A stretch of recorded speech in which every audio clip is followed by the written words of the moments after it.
ॐ जयन्ती मंगला काली भद्रकाली कपालिनी दुर्गा क्षमा शिवा धात्री स्वाहा स्वधा नमोस्तुते भगवत्यै नमः पराम्बिकायै नमः। ॐ पूर्णमदः पूर्णमिदं पूर्णात् पूर्णमुदच्यते पूर्णस्य पूर्णमादाय पूर्णमेवावशिष्यते। ॐ शान्तिः शान्तिः शान्तिः।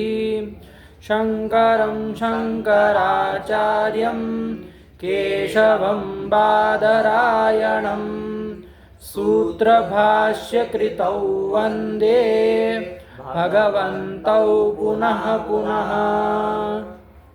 अखण्डं सच्चिदानन्दम् अवाङ्मनसगोचरम् आत्मानमखिलाधारम् आश्रयेऽभीष्टसिद्धये अर्थतोऽप्यद्वयानन्दान् अतीतद्वैतभानतः गुरुम् आराध्य वेदान्त सारं वक्ष्ये यथामति। चलो तो ये कर लिए, ठीक है ना। तो वेदांत सार में हम लोग बाबू पिछले पाठ में अनुबंध चतुष्टय को देख रहे थे। वो अनुबंध चतुष्टय क्या क्या बताया, क्या नाम बताया? तत्रानुबंधो नाम विषय संबंध प्रयोजनानि, ये बताया। तो इन अनुबंध चतुष्टय में जो सबसे पहला अनुबंध है क्या है, अधिकारी, उसको हम लोग देख रहे थे पिछले पाठ में, है ना। तो अधिकारी कौन है इस वेदांत शास्त्र का, चाहे वेदांत सार ग्रंथ का? जो शास्त्र का अधिकारी है वही वेदांत सार प्रकरण ग्रंथ का भी है। तो कौन अधिकारी है? तो उसके लिए सदानंद यति जी ने अधिकारी का निरूपण किया। क्या कहा, बोलो बाबू जरा, क्या बोले? याद है ना ग्रंथ? क्या अधिकारी तु विधिवत अधीत वेद वेदांगत्वेन पापतो अधिकारिण वेदार्थो अस्मिन् जन्मनि जन्मान्तरे वा काम्य निषेध वर्जन पुरस्सरं नित्य नैमित्तिक प्रायश्चित्तोपासनानुष्ठानेन विरगति निखिल कलमशया नितान्त निर्मल स्वान्ता साधक त्रय संपन्ना प्रमाता। ये अधिकारी है। देखो कितना सुंदर लगता है जब याद होता है, तो एक अलग ऊर्जा होती है कि नहीं होती है?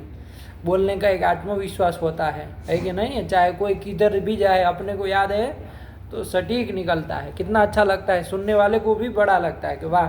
भले उसको समझ में नहीं आएगा, मान लीजिए संस्कृत नहीं पढ़ा होगा, लेकिन लगेगा कि कुछ मंत्र बोल रहा है कि नहीं है? तो ये होता है ना। इसीलिए इसी तरह से करो। चलो, हो गया कि नहीं हो गया? बालक तुम भी याद किए कि नहीं किए हैं? यही अधिकारी है। ऐसा जो प्रमाता, सकल विशेषण विशिष्ट जो प्रमाता है, वही इस वेदांत शास्त्र का अधिकारी है। आया कि नहीं आया? कैसा? तो क्रम से एक बार खाली देख लो कौन कौन, लगभग सब हो ही गए थे, है कि नहीं? समझाई दिए थे कि वेद और वेदांग का विधि पूर्वक गुरुकुलवास पूर्वक जो अध्ययन किया हो, और ऐसे अध्ययन करने से जो क्या हुआ हो, अखिल वेदार्थ का जानने वाला हुआ हो। आया कि नहीं? अखिल वेदार्थ को जो जान लिया हो, वो आपाततः, है कि नहीं? विशेषतः नहीं कह रहा, आपाततः वो वेदार्थ को जान लिया हो। ठीक हुआ? वो प्रमाता अधिकारी है। लगा कि नहीं लगा? प्रथम विशेषण यही ना था। फिर कहा कि काम्य निषिद्ध वर्जन पुरस्सरम, काम्य कर्म और निषिद्ध कर्म, इन कर्मों को त्याग पुरस्सर छोड़ करके नित्य नैमित्तिक प्रायश्चित्त और उपासना, इनके अनुष्ठान से जिसने क्या कर लिए हो, अपने सकल कलमश को, पाप को नष्ट कर दिया हो, निर्गत कर दिया हो। और ऐसा करने से वो पुरुष क्या हो जाता है? नितांत निर्मल स्वांत हो जाता है, अत्यंत शुद्धांतःकरण वाला हो जाता है। तो ऐसा जो प्रमाता है वो अधिकारी है। आया कि नहीं आया? अब वो जो अनुष्ठान बताए, काम्यादि को छोड़ करके नित्यादि का जो अनुष्ठान किया, तो वो चाहे अस्मिन जन्मनि चाहे जन्मांतरे, आया कि नहीं? चाहे इस जन्म में किया हो चाहे अन्य जन्म में, जन्मांतर में भी यदि वो सब कार्य किया है, नित्यादि कर्मों का अनुष्ठान किया है, चाहे उधर भी लगा दो तो विधिवत वेद वेदांग का अध्ययन करने से अखिल वेदार्थ का ज्ञाता है जन्मांतर में भी, तो भी वो अधिकारी होगा। ऐसा नहीं है कि मतलब इस जन्म में करेगा तभी वो इसका अधिकार, ऐसा कुछ नहीं है। लगा कि नहीं लगा? तो ये जाने रहना, वहाँ अस्मिन जन्मनि जन्मांतरे वाह आया कि नहीं? क्योंकि बहुत लोग बाल्यकाल से ही बाबू हम लोग देखते हैं कि नितांत निर्मल स्वांत होते हैं, होते कि नहीं होते? बाल्य ऐसा नहीं कि कोई कोई होते हैं कि अनुष्ठान आदि किए, विधिवत सब किया, उससे फिर शुद्धांतःकरण वाला हुआ, लेकिन बहुत सारे ऐसे होते हैं जो बाल्यकाल से ही, जन्मकाल से ही उसमें देखने में आता है कि इनका अंतःकरण एकदम पवित्र है, शुद्ध है। अक्सर महात्माओं की जिनकी आप बात सुनते हैं तो ऐसा मिलता है ना। तो क्या है उसका मतलब ये नहीं है कि वो नित्यादि कर्म के बिना भी हो जाता है, ऐसा नहीं है। वो जन्मांतर में वो सब का कार्य किया गया है, वो सब नित्यादि कर्मों का अनुष्ठान किया गया, इसके कारण इस जन्म में बाल्यकालतः उसमें ये सब आपको शुद्धांतकरण वगैरह सब चीज़ें देखने को मिलती है। आया ना? तो ये मत समझिएगा कि उसके बिना हो जाता है, उसके बिना तो नहीं होता है। तो इसलिए कहते जन्मांतरे वाह, ये जोड़ने का यही कारण है। लगा कि नहीं लगा? तो ऐसा जो प्रमाता है वो अधिकारी है। इसमें एक और विशेषण, तीसरा विशेषण दिया है, साधन चतुष्टय संपन्न, कि वो साधन चतुष्टय जो कि वक्ष्यमाण है आज के पाठ में हम लोग पढ़ेंगे ही, तो उस साधन चतुष्टय से संपन्न होना चाहिए, युक्त होना चाहिए। आया कि नहीं? ऐसा प्रमाता अधिकारी है। बन गए, बढ़िया से बैठ गया। अधिकारी कौन है इस वेदांत शास्त्र का, चाहे वेदांत शास्त्र का, आ गया ना। इसके बाद उन्होंने जो ऐसे शब्द आए थे पारिभाषिक, काम्य निषिद्ध, तो उनको स्पष्ट कर दिया कि भाई काम्य कर्म क्या है, निषिद्ध कर्म क्या है, फिर नित्य कर्म, अनित्य नैमित्तिक कर्म, प्रायश्चित्त क्या है, उपासना क्या है, ये सब बता दिया। आप लोगों को बैठ गया? आ रहा है ना? कोई दिक्कत नहीं है। उसके बाद उन्होंने बताया बाबू कि ये जो नित्यादि कर्म है इनका परम मुख्य प्रयोजन क्या है। तो क्या बताया? नित्यादि का परम प्रयोजन क्या बताया? बुद्धि शुद्धि। और उपासना का चित्त एकाग्र्यम, चित्त की एकाग्रता। उपासना करने से वो मानस व्यापार रूप उपासना करने से चित्त की एकाग्रता हो जाएगी, क्योंकि व्यग्र चित्त वाला व्यक्ति बाबू वेदांत विचार कर सकता है, कोई भी शास्त्र नहीं पढ़ सकता है जिसका चित्त मतलब विक्षिप्त हो, है ना, इधर उधर भाग रहा हो, कहीं अन्यत्र लगा हो, है कि नहीं। जिसको यहाँ मतलब जाके खाने में क्या खाएंगे उसमें जिसका मन लगा हो, क्या वेदांत विचार करेगा।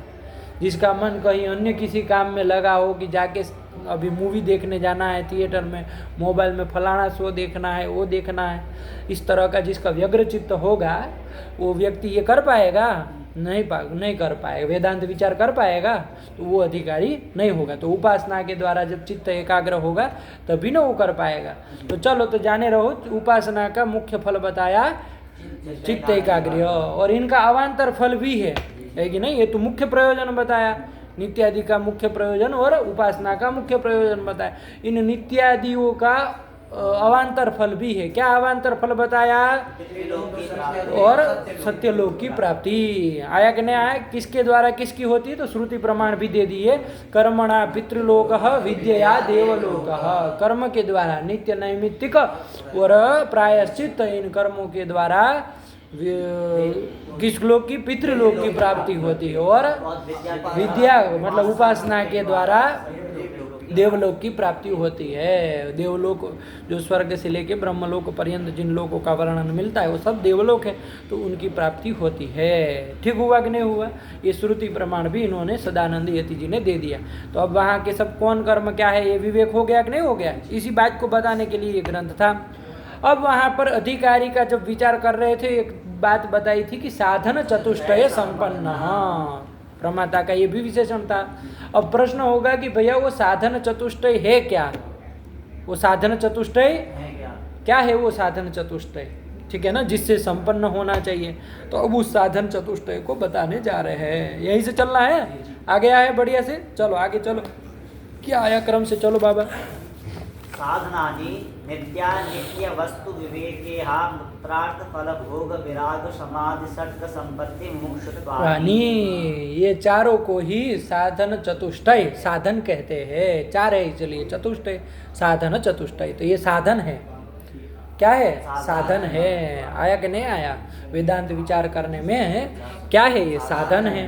तो तो उस साधन चतुष्टय, 4 है इसलिए चतुष्टय, तो उससे संपन्न होना चाहिए। क्या है वो 4 साधन भैया? तो कहा साधनानि, साधन ये है। तो क्या बताया? नित्यानित्य वस्तु विवेक, 4 निकाल लीजिए अलग अलग। नित्यानित्य वस्तु विवेक, फिर इहा मूत्रार्थ फल भोग विराग, दूसरा हो जाएगा। क्या हो जाएगा? भोग विराग। फिर तीसरा हो जाएगा समाधि षटक संपत्ति, है ना। और चौथा हो जाएगा मुमुक्षुत्वम। आया कि नहीं? तो 4 है। समास समास तो आप लोग इतना व्याकरण जान ही लेते हैं, कर ही लेंगे, नहीं करेंगे।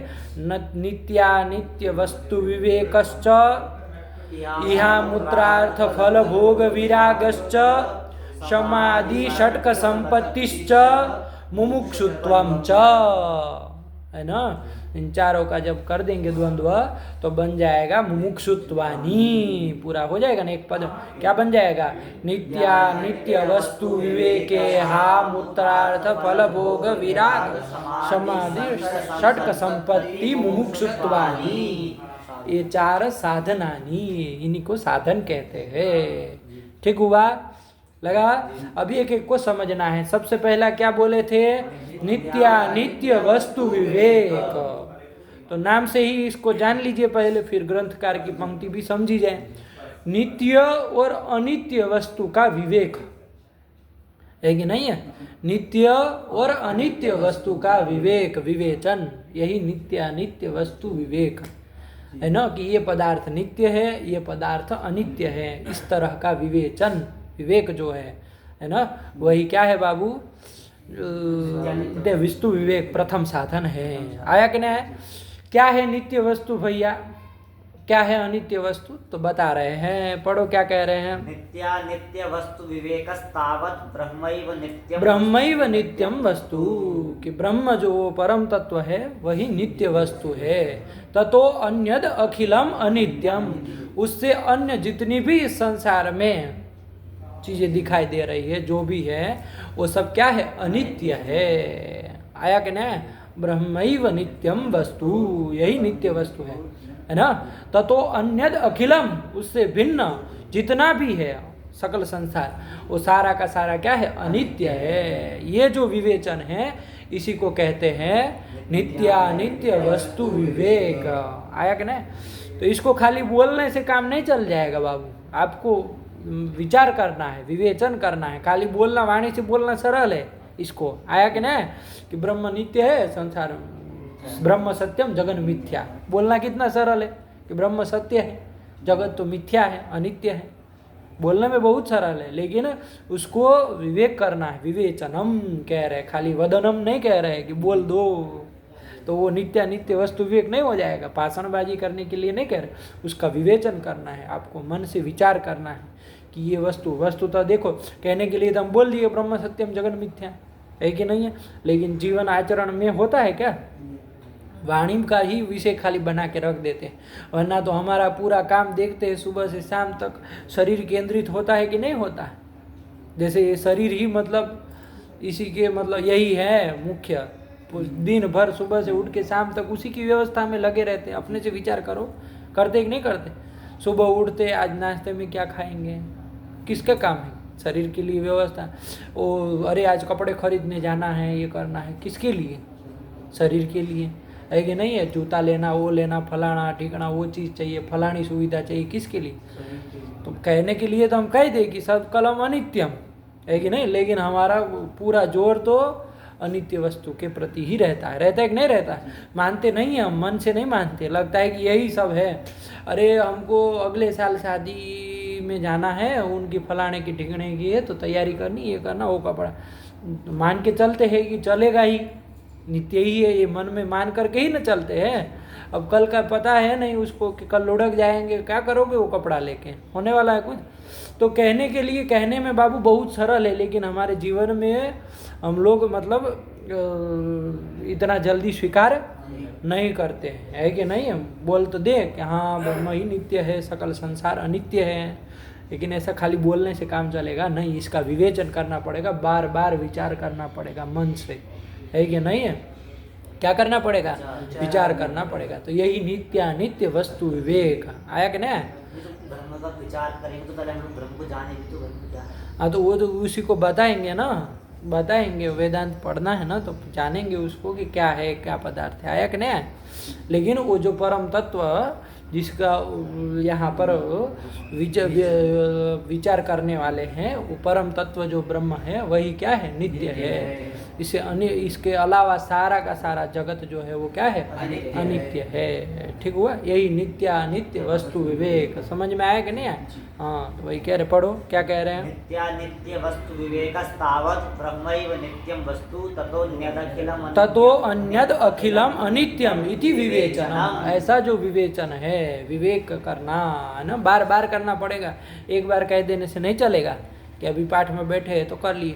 जब भी बैठे वो विचार करे, यही विवेचन है, यही नित्यानित्य वस्तु विवेक है। आया कि नहीं आया?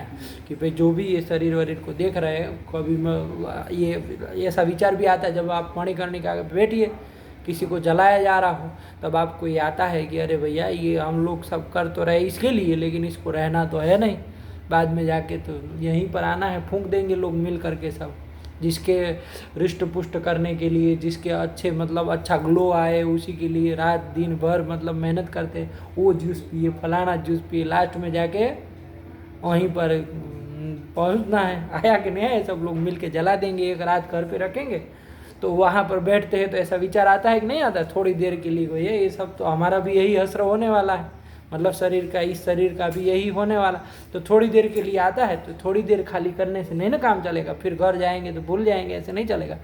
बार बार जब इस तरह का विवेक करेंगे कि ये जितना भी वस्तु है वो ईश्वर जो परम तत्व है वही सत्य है, बाकी सब असत्य है, अनित्य है। ऐसा जब ये विचार विवेचन जो है उसी को कहते हैं नित्यानित्य वस्तु विवेक। लगा कि नहीं लगा? चलिए वही कह रहे, पढ़ो बाबू। नित्यानित्य वस्तु विवेकस्तावत् ब्रह्मैव नित्यं वस्तु ततोन्यत् अखिलम अनित्यम इति विवेचनम। हाँ, उससे अधिक उसके बाद जितना भी संसार है वो सब अनित्य है। आया कि नहीं? वो श्रुति वाक्य भी है ना बाबू, सदैव सौम्येदमग्र आसीत एकमेवा द्वितीयम। कहाँ का है? कौन उपनिषद का है? छांदोग्य उपनिषद का है। एक देख लीजिएगा क्या है, समझ लीजिए क्या कह रहे हैं कि इदम अग्र आसीत, यही जो ब्रह्म है वही अग्र आसीत, मतलब सृष्टि के पहले यही था। सत एव, यही सत स्वरूप ब्रह्म जो है वही सृष्टि के पहले था, है कि नहीं? और कुछ नहीं था। कहता है ना, इदम अग्र आसीत एकमेवा द्वितीयम, यही एकमेव अद्वितीय जो ब्रह्म है वही था। इसका मतलब क्या है कि फिर सृष्टि की उत्पत्ति हुई, तो जो चीज़ों की उत्पत्ति हुई है उसको कैसे नित्य कहेंगे? कहेंगे नित्य? अरे नित्य तो किसको कहेंगे कि जिसकी न उत्पत्ति होती हो न विनाश होता हो। तर्क संग्रह में पढ़े ना, उत्पत्ति विनाश रहित जो होता है उसको नित्य कहते हैं। तो इसकी तो सृष्टि की, पूरे संसार की तो उत्पत्ति हुई, तो वो नित्य हो सकता है? नहीं ना हो सकता है। तो वही कह रहे कि ब्रह्म ही वही पहले विद्यमान था, वही अभी भी विद्यमान है और प्रलय काल में भी वही विद्यमान रहेगा। तो नित्य पदार्थ कौन हुआ? ब्रह्म ही न हुआ। अरे त्रिकाला बाध्यत्वम सत्यत्वम, त्रिकाल में तीनों कालों में जिसका बाध न होता हो वही सत्य है। तो वैसा कौन होता है? ब्रह्म ही होता है। तो वही नित्य है, वही सत्य है। आया कि नहीं? बाकी सब अनित्य है, मिथ्या है। लगा कि नहीं लगा? वही यही जो विवेचन करना, यही विवेचन को कहते हैं नित्यानित्य वस्तु विवेक। बना कि नहीं बना? चलो पढ़ लो, पढ़ा जाए आगे। चलो, नित्यानित्य वस्तु विवेकस्तावत् ब्रह्मैव नित्यं वस्तु ततोन्यत् अखिलम अनित्यम इति विवेचनम। ठीक है, चलो हो गया। ये प्रथम साधन है। आया कि नहीं आया? फिर दूसरा क्या साधन बताए भैया? इहा मूत्रार्थ फल भोग विराग। इहा मूत्रार्थ फल भोग विराग। यह कहते हैं इस लोक को, अमूत्र कहते हैं परलोक को। तो अहलौकिक और पारलौकिक जितने भी विषय भोग है उनसे विराग नाम से समझ लो। फिर इनकी शब्दावली भी समझेंगे क्या कह रहे हैं। ऐहिक इस लोक में होने वाले जितने भी विषय भोग हैं और अमूत्र परलोक में भी जितने होने वाले विषय भोग है, फल भोग हैं, उनसे विराग, वैराग्य चाहिए। क्या चाहिए? वैराग्य होना चाहिए। आया कि नहीं? वरना उन्हीं की कामना बनी रहेगी तो फिर वो अधिकारी नहीं होगा, है ना। तो वही है इहा मूत्रार्थ फल भोग विराग, विराग वैराग्यम, वैराग्य होना चाहिए। चलो पढ़ो क्या कह रहे हो, समझो। ऐहिकानां स्रक चंदन वनितादि विषय भोगानां कर्मजन्यतया नित्यत्ववदामुष्मिक अनित्यत्ववद आमुष्मिकाणाम अपि अमृतादि विषय भोगानाम अनित्यतया तेभ्यो नितराम विरति ही इहा मूत्रार्थ फल भोग विराग। कितनी छोटी छोटी पंक्तियों में बड़ा बड़ा मतलब पूरा पदार्थ कह दे रहे हैं, है कि नहीं। अब इतना आपको नवनीत निकाल करके दे दी है, उसको भी हम लोग न पकड़ के रखें तो फिर क्या पढ़े। आया कि नहीं, इतनी बड़ी बात को एक लाइन में 1.5 लाइन में समझा दे रहे हैं, आया कि नहीं। तो अमृत की तरह है, एक एक पंक्ति है इनकी, तो कर ही लेनी चाहिए। याद करते कि नहीं करते। चलो तो क्या है, कह रहे हैं कि ऐहिका नाम, है कि नहीं, ऐहिक जो विषय भोग है, क्या है विषय भोग, ऐहिक विषय भोग, तो 2-3 नाम ले लिया। स्रक चंदन वनितादि विषय भोग, आया कि नहीं। स्रक कहते हैं, स्रक किसको कहते हैं, माला को कहते हैं। फिर चंदन, चंदन जो शरीर पर हम लोग लगाते हैं माथे पर, और वनिता कन्या स्त्री उसको कहते हैं वनिता, आदि जितने भी विषय भोग है, यही ना विषय भोग है। आया कि नहीं आया। बढ़िया से माला वाला वो हो, बढ़िया आज के परिप्रेक्ष्य में कहना हो, बढ़िया कुर्ता उर्ता हो, शर्ट पैंट, जूता वूता, घड़ी वड़ी, सब यही सब विषय भोग है। और क्या विषय भोग है कि नहीं है। श्रक हो गया, फिर क्या कहा, चंदन, बढ़िया परफ्यूम वर्फ्यूम। आज के प्रेक्ष्य में तो चंदन कौन लगाता है, नहीं लगाता है। बढ़िया फलानी उसका परफ्यूम, ममर्थ का, किसका किसका क्या क्या आता है कि नहीं है। इत्र वित्र सब छिड़क के, यही सब विषय भोग है ना। और वनिता, वनिता स्त्री कन्या, किसी न किसी की स्त्री की कामना। तो इसके अलावा भी आदि से और भी जितना है कि नहीं है, धन चाहे पद प्राप्ति है ना, ख्याति है, जितने भी ऐहिक विषय है, आया कि नहीं। तो इन ऐहिक इहलोक में जो ये विषय है, उन विषय भोगों से क्या कह रहे, पढ़ो तो, ऐहिका नाम विषय भोगा नाम, ये सब कर्मजन्यतया अनित्यत्ववद। ये सब विषय भोग कैसे है बाबू, कर्मजन्य है। कैसे है, कर्मजन्य, किसी कर्म से न उत्पन्न होते हैं, क्रिया से, कर्म से उत्पन्न होते हैं। तो कर्मजन्य होने के कारण ये सब क्या है, अनित्य है। समझिए, ऐहिक जो ये विषय भोग बताए, स्रक चंदन वनिता आदि, ये विषय भोग कर्मजन्य होने के कारण, कर्म से उत्पन्न होने के कारण अनित्य है। अरे भाई, जो कर्म से उत्पन्न होगा, यत् यत् कर्मजन्यम तत् अनित्यम, व्याप्ति बन जाएगी। यत् यत् कर्मजन्यम मतलब कृतकम, यत् यत् कृतकम तद अनित्यम, जो भी कृतक होता है, कृतक मतलब कर्मजन्य, किसी कर्म से उत्पन्न होता है तो वो अनित्य होता है कि नहीं ऐसा। अरे जो भी पैदा होगा तो अनित्य ही न होगा, जो कभी जिसका उत्पत्ति विनाश न हो वो नित्य होता है। तो कर्मजन्य जो भी होगा वो अनित्य होगा। तो ये विषय भोग भी, ऐहिक जो विषय भोग है वो भी कैसे है, कर्मजन्य है, इसलिए कर्मजन्यतया अनित्य, अनित्य है। आया कि नहीं। और ऐसे ही जैसे ऐहिक विषय भोग भी जैसे अनित्य है, उसी तरह है ना, कर्मजन्यतया अनित्यत्ववद, मतलब उसी तरह आमुष्मिकानाम अपि पारलौकिकानाम अपि विषय भोगानाम अनित्यत्वम, वही कहेंगे, लगाओ आगे, अनित्यत्ववद आमुष्मिकाणाम अपि अमृतादि विषय भोगानाम अनित्यतया। जिस तरह से ऐहिक विषय भोग भी कर्मजन्य होने के कारण कैसे, वैसे ही आमुष्मिक पारलौकिक जो स्वर्गादि जितने भी विषय भोग है, स्वर्ग हो गया, अमृत हो गया, अप्सरा आदि होंगे, ये सब पारलौकिक विषय भोग हैं, ये भी सब अनित्य होंगे, क्योंकि ये भी तो कर्मजन्य है भैया। यज्ञ याग आदि आपने किया, कर्म किया, तो उससे इनकी प्राप्ति हो, तो कर्मजन्य होने के कारण ये भी अनित्य है। जैसे ऐहिक भोग अनित्य है, वैसे ही ये पारलौकिक जितने भी भोग्य पदार्थ है वो सब भी अनित्य है। वही कह रहे हैं, आमुष्मिकाणाम अनित्यत्ववद, लगा ना, उनकी तरह ये भी आमुष्मिकाणाम भी अमृत आदि विषय भोगानाम अनित्यतया, ये भी अनित्य है। तो अनित्य होने से तेभ्यो नितराम विरति ही, उससे नितराम अत्यंत विरति, वैराग्य। जब अनित्य है तो उसमें काहे मन लगाना, है ना। तो उनसे नितराम विरति ही, वैराग्य चाहिए इन सब अनित्य पदार्थों से। आया कि नहीं। पहले तो देखो उसमें नित्य अनित्य वस्तु का विवेक ही था, किसको छोड़ना किसको पकड़ना ये सब बातें नहीं ना थी। दूसरा जो कह रहे उसमें कह रहे कि ये सब जितने भी विषय भोग है, चाहे ऐहिक हो चाहे पारलौकिक हो, इन विषय भोगों की चूंकि अनित्य है, दोनों कर्मजन्य है इसलिए अनित्य है, तो अनित्य होने के कारण तेभ्यो नितराम विरति ही, उनसे तेभ्य मतलब केभ्य ऐहिक विषय भोग और पारलौकिक विषय भोग, इन सबों से है ना, न इसको ऐहिक विषय भोग में उलझना है न पारलौकिक विषय भोग में उलझना, उन दोनों से नितराम विरति ही, अत्यंत विरति वैराग्य चाहिए, है ना। इसी को कहते हैं इहा मूत्रार्थ फल भोग विराग। यही ना लिखे बाबा, नहीं आया, चलिए तो यही इहा मूत्रार्थ फल भोग, तो ये भी चाहिए, अनित्य पदार्थों से जितने भी हैं उनसे क्या हो, विरति हो, वैराग्य हो। आया कि नहीं आया, चलो। ऐहिकानां सृक्चन्दन वनितादि विषय भोगानां कर्मजन्यतया अनित्यत्ववद् आमुष्मिकाणामपि अमृतादि विषय भोगानां अनित्यतया तेभ्यो नितरां विरतिः इहा मूत्रार्थ फल भोग विराग। ये दूसरा साधन हुआ। आया कि नहीं? चलो कौन कौन हो गए?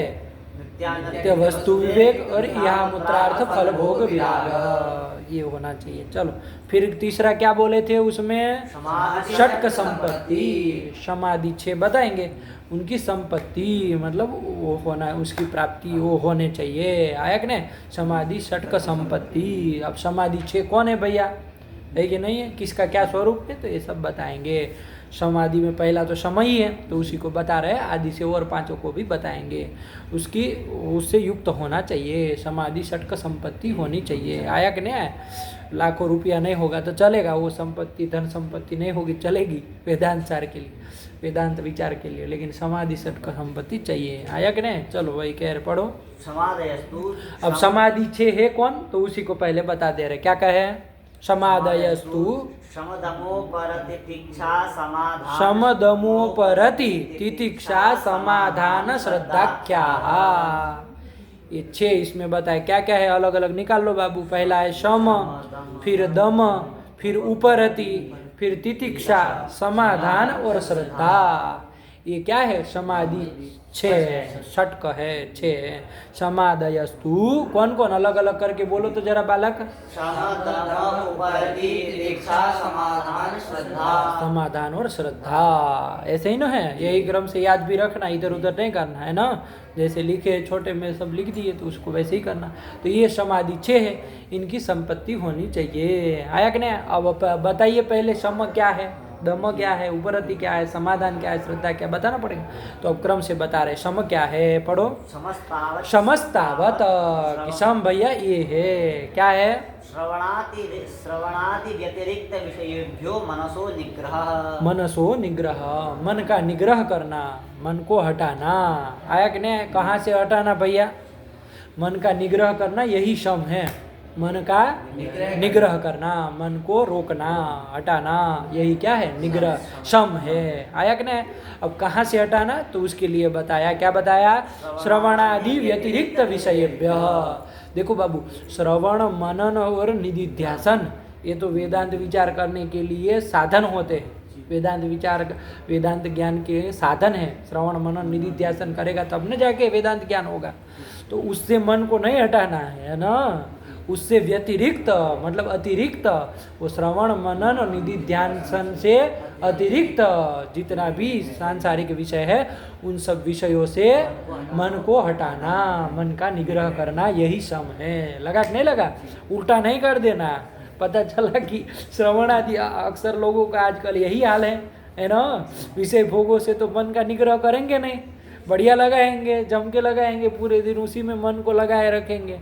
लेकिन श्रवण मनन निधिध्यासन की 2 मिनट कुछ शास्त्र चर्चा की बात आएगी तो वहाँ मन से निग्रह कर लेंगे, भैया हम नहीं जाएंगे, हमको अच्छा नहीं लगता वहाँ।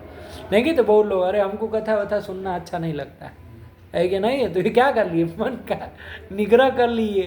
किससे कर लिए? अरे श्रवण मनन निधिध्यासन से ही कर लिए, उससे नहीं करना है, इसलिए ध्यान से कह रहे। पढ़ो पंक्ति। समस्तावत् श्रवणादि व्यतिरिक्त विषयेभ्यो मनसो निग्रह। श्रवणादि, आदि से किसको लेंगे? श्रवण मनन निधिध्यासन, इनसे व्यतिरिक्त जितने भी, व्यतिरिक्त मतलब अतिरिक्त, भिन्न जितने भी विषय है उससे मन का निग्रह, उन विषयों से, मोबाइल देखना, ये देखना, ये सारे विषयों से मन का निग्रह करना। श्रवण आदि में तो लगाना है, वहाँ निग्रह नहीं करना। उससे अतिरिक्त जितना भी विषय है उससे मन का निग्रह करना, यही क्या है, रोकना पड़ता है ना, बड़ा कठिन काम है ये। वस्तु तो ये विषय से मन को निग्रह करना कठिन काम है, श्रवण आदि से वो करना कठिन काम नहीं है कि नहीं है। विषय में लगाना तो सरल है, विषय से रोकना कठिन काम है मन को। और पूरे यही नहीं सोचेगा चलो जाके जरा मोबाइल खोले क्या आया क्या नहीं आया, कौन सी मूवी आई है, जाके वो एपिसोड अभी आधा अधूरा है उसको देखना है, उसको पूरा करना है ना। कोई मूवी आधी रह जाए, कोई वेब सीरीज देखने में आधी रह जाए तो मन छटपटाता है दिन भर, है कि नहीं है। कुछ भी काम करने जाएंगे, कुछ भी, अरे इसको ख़त्म करके जल्दी घर पहुँचो, वहाँ सो के देखेंगे बढ़िया से मोबाइल में, होता है कि नहीं होता है। तो विषय के लिए तो विषय में तो मन को लगाना सरल है, आया कि नहीं है। इन वेदांत ज्ञान का साधन श्रवण आदि में लगाना होगा, श्रवण मनन निधिध्यासन तो बड़ा कठिन काम है, आया कि नहीं है। तो ऐसा, अरे ऊपर चढ़ने में ना कठिनाई होती है, वृक्ष पेड़ के ऊपर चढ़ना है तो कितना कठिन होता है कि नहीं होता। गिरना हो तो क्या है, तड़ल्ले से गिर गए, घम से क्या हो, उसमें क्या टाइम लगेगा। तो वैसे ही वो विषय भोग की ओर आगे गिरना मतलब पतन करना हो तो तुरंत हो जाएगा, कोई दिक्कत नहीं, मन तैयार है उसके लिए। लेकिन यदि ऊपर जाना है ना, आध्यात्मिक मार्ग में आगे बढ़ना है, श्रवण मनन निधिध्यासन करना है, तो वहाँ मन आपका साथ नहीं देगा। तो क्या कह रहे हैं, कहाँ से निग्रह करना, ध्यान से समझ में आया कि नहीं। श्रवण आदि जो कि वेदांत ज्ञान के साधन है उससे नहीं निग्रह करना है, श्रवण आदि से अतिरिक्त जो विषय है उनसे मन का निग्रह करना, यही क्या है, शम है, आया कि नहीं। चलो कठिन काम है ना, चलो लेकिन है यही सम है, पढ़ो वही कह रहे। समस्तावत् श्रवणादि व्यतिरिक्त विषयेभ्यो मनसो निग्रह। चलो बहुत सुंदर। फिर कौन था दूसरा समाधि 6 में, दम। तो दम बता रहे, क्या है भैया दम, तो पढ़ो। दमो बाह्येन्द्रियाणां तद व्यतिरिक्त विषयेभ्यो निवर्तनम्। दम कहते हैं बाह्येन्द्रियों का निवर्तन, वो तो मन का निग्रह था। ये बाह्येन्द्रियों का, ये जो चक्षुरिंद्रिय हो गई, त्वगिंद्रिय हो गई, कान आँख है ना, त्वक रसना, ये जो बाह्येन्द्रिय है इनका निवर्तन करना किससे, तो तद व्यतिरिक्त विषयेभ्यः, श्रवणादि से व्यतिरिक्त विषयों से। ध्यान से बाबू, तद क्या लिखे शब्द, तद व्यतिरिक्त विषयेभ्यः निवर्तनम, तद व्यतिरिक्त विषयों से, तद से किसको लेंगे, श्रवणादि, उससे व्यतिरिक्त अतिरिक्त विषय जितने भी है सांसारिक विषय उससे निवर्तनम, आया कि नहीं। श्रवणादि से बाह्येंद्रियों को नहीं लगाना है, कान को श्रवण करने में लगाना है कि नहीं लगाना है, मनन करने में लगाना है, निधिध्यासन करने में बाह्येंद्रियों को लगाना है, वहाँ से निवर्तन नहीं करना है श्रवणादि। उससे श्रवणादि से व्यतिरिक्त अतिरिक्त भिन्न जितने भी विषय है उससे उसका बाह्येंद्रियों का निवर्तन करना, यही दम है, आया कि नहीं आया। अरे वही है, वहाँ मन का निग्रह करने की बात थी, यहाँ बाह्येंद्रियों का निग्रह करने की बात है, नहीं समझ में आया। तो उसके लिए तो खाली श्रवणेन्द्रिय से हो जाएगा कार्य बाह्य। अरे सभी इंद्रियों की न जो वो का जरूरत पड़ेगी, ग्रंथ पढ़ेंगे बाबा कि नहीं पढ़ेंगे आँखों से, हैं, खाली श्रवण इंद्रिय से काम चल जाएगा, लगा कि नहीं लगा है। अरे उसकी भी तो जरूरत पड़ेगी, आया कि नहीं आया, नहीं जरूरत पड़ेगी। अरे बाह्य इंद्रिय सामान्य रूप से कह रहे हैं, श्रवण मनन निधिध्यासन के लिए जो भी चीज अपेक्षित है उसमें लगाइए, लेकिन उससे अतिरिक्त अब खाली 2 के लिए कह दे तो बाकी दूसरे बाह्य विषयों में लग जाएगी तो चलेगा। हमको मुख्य रूप से क्या कहना है कि ये श्रवणादि से अतिरिक्त जितना भी विषय है उससे इन बाह्य इंद्रियों को निवर्तन कराना है। तो खाली ये कहे कि चक्षुर इंद्रिय का निवर्तन करो, श्रवण इंद्रिय का करो, बाकी का ऐसे चलेगा। अरे सभी के इंद्र का, आपका रसन इंद्रिय है, खाने पीने में रस विषय में ही लगी हुई है, जाके क्षीर सागर में रसगुल्ला चापेंगे कि उसी में लगी है, कहाँ से वेदांत विचार हो पाए। अरे सभी बाह्य इंद्रियों का निवर्तन करना पड़ेगा ना, 1-2 का निवर्तन करने से चलेगा हैं। तब फिर तुम कह रहे हो कि खाली, क्या यही ना कह रहे हो खाली चक्षुर इंद्रिय कह दें। अरे सभी बाह्य इंद्रियों का इन विषयों से निवर्तन करना। अब मन मान रसनेन्द्रिय रस में लगी हुई है, तो कर्णेंद्रिय है उसको लगा है कि जाके कपिल शर्मा शो देखें, है कि नहीं है, जोक्स सुने, गाना सुने बढ़िया से, हिंदी मूवी अरिजीत सिंह के, उसमें लगी है, कहाँ से वो उन सब विषयों में लगी है, बाह्य विषयों में, तो वो बाह्य इंद्रिय वेदांत विचार हो पाएगा नहीं ना। वो सभी इंद्रियों का ना निग्रह करना है, खाली एक इंद्रिय का आँख बंद कर लिए तो क्या काम हो जाएगा? अरे चक्षुर इंद्रिय को रोक दिए, बाकी सभी इंद्रियों अपने उसमें लगी रहेगी, है ना। तो सभी इंद्रियों को क्या करना है? निवर्तन करना है। अब किससे निवर्तन करना है?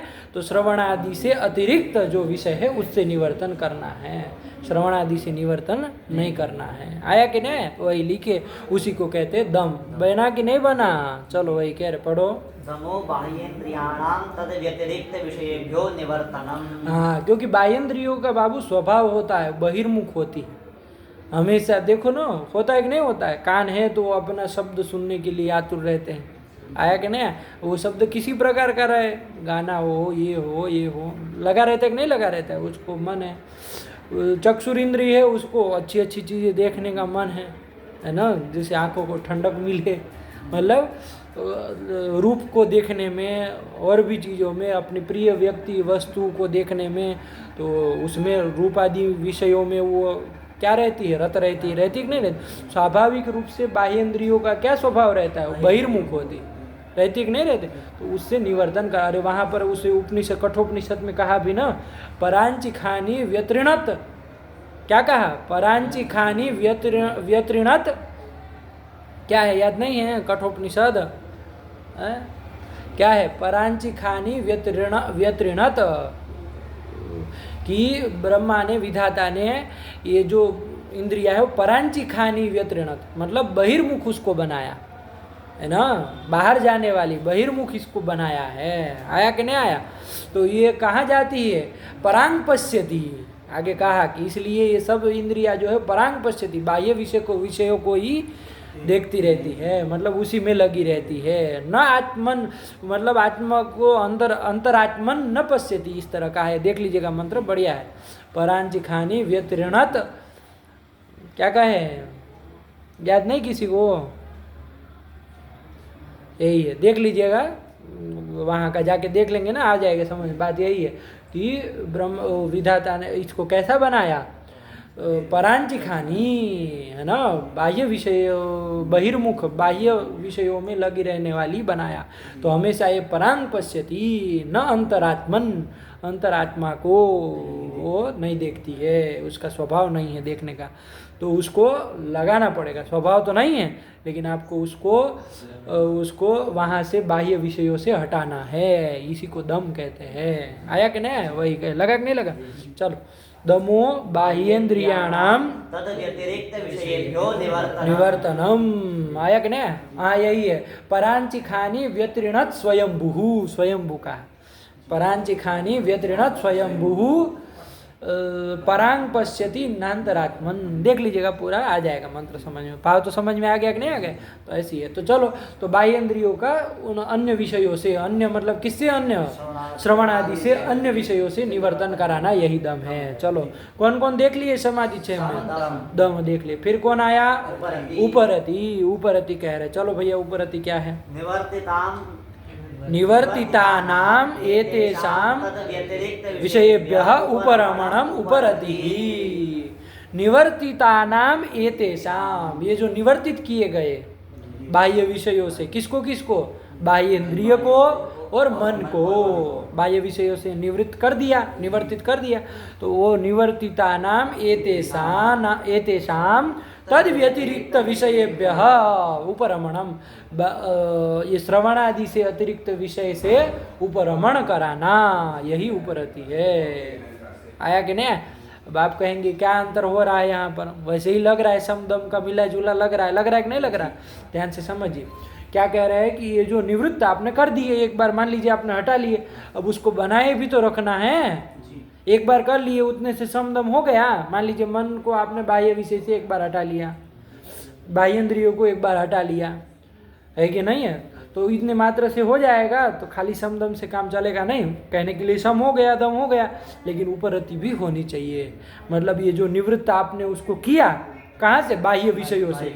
तद व्यतिरिक्त, श्रवण आदि से व्यतिरिक्त विषयों से आपने जो उसको निवृत्त किया, उसमें उपरमण भी कराना है, मतलब उसको बरकरार रखना है, आया ना, स्थिर करना है कि भैया अब वापिस वो बाह्य विषयों में न लग जाए, श्रवण में ही लगे रहे, उसको स्थिर करना है कि नहीं करना। ये जो उपरमण है, स्थिरीकरण है, इसी को कहते हैं उपरति। समझ में आया कि नहीं आया? नहीं आया? यही है ऊपर है। हाँ, उसको वहाँ वापिस न जाने देना, विचार पूर्वक उसको वैसे श्रवण आदि में ही लगाए रखना, तो बाह्य विषयों में वापिस न लग जाए। इस तरह का ये जो उपरमण है उसी को कहते हैं उपरति। समझे कि नहीं समझे? चल वही कह रहे, पढ़ो। निवर्तितानाम एतेषां तद्व्यतिरिक्त विषयेभ्यः उपरमणम् उपरति। उपरति ही, यही उपरति है। लगा कि नहीं लगा? क्या कह रहे आगे? अथवा, अथवा करके उपरति का एक दूसरा भी दे रहे हैं आपको। मान लीजिए सांकर्य समझ में आ रहा है कुछ कि भाई ये तो समदम की तरह ही हुआ, क्या अंतर पड़ा, तो उसके लिए अथवा करके उपरति के दूसरा भी वो परिभाषा दे रहे हैं कि उपरति किसको कहते हैं। आया कि नहीं?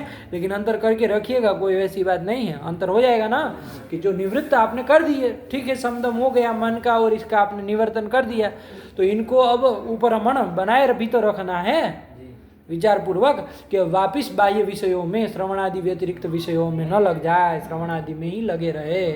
ये जो उपरमण करना, स्थिरीकरण करना, यही उपरति है। हो गया कि नहीं हो गया?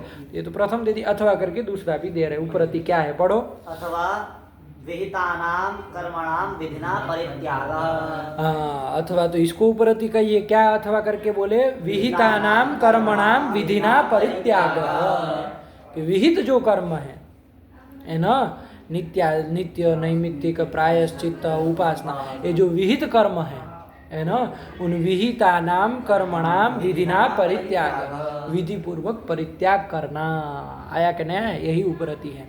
देखो कोई ब्रह्मचारी है तो उसके लिए संध्या वंदन करना, ये करना, सब आश्रम में कर्म का विधान किया गया कि नहीं किया गया? वो गृहस्थ आश्रम में जाएगा तो अग्निहोत्र करेगा, ये करेगा। तो ये जो क्या है? विहित कर्म है, वेद विहित। ये जो नित्य कर्म है, नैमित्तिक कर्म है, तो इन कर्मों का विधि ना परित्याग, विधि पूर्वक परित्याग करना, अपने मन माने तरीके से नहीं, है कि नहीं? मन माने तरीके हम कहे कि चलो अब संध्या का वंदन नहीं करेंगे, ये नहीं करेंगे, ये तो त्याग कर दिया विहित कर्मों का, तो ये उपरति हो गए क्या? ये उपरति नहीं, उसमें तो फिर प्रत्यवाय लग जाएगा। इस तरह से छोड़ेंगे विधि पूर्वक, है ना। जिस तरह का विधान बताया है कि सन्यास लेने के लिए, कि वहाँ पहले जब सन्यास देते हैं सन्यासी को, तो वहाँ पर वो सब श्राद्ध तर्पण ये सब कराया जाता है उसको, है कि नहीं? पूरी एक प्रक्रिया होती, उसको करना पड़ता है। तो अपने पितरों को, देवताओं को, सभी को श्राद्ध तर्पण कर देगा, विरजा होम करेगा, ये सब उसकी विधि बताए। वो करने के बाद तब सन्यास लेता है। आया कि नहीं? तो विधि पूर्वक जो परित्याग, अब वो कर्म जब सन्यास ले लिया तो अब तो उसको कोई अग्निहोत्र आदि करना नहीं। तो ये जो परित्याग किया यही क्या है? उपरमणम, उपरति, यही उपरति है। आया कि नहीं? तो क्या कहा? विहितानाम कर्मणाम परित्याग। क्या समझ में आया? विहित कर्म है ना, नित्य कर्म हो नैमित्तिक हो, तो इन विहित कर्मों का विधिना परित्याग। विधिना, इसको ध्यान से कहे ना, क्योंकि मन में आजकल लोग मतलब परित्याग तो कर ही, लगभग लोग प्राय परित्याग कर दिए कि नहीं कर दिए।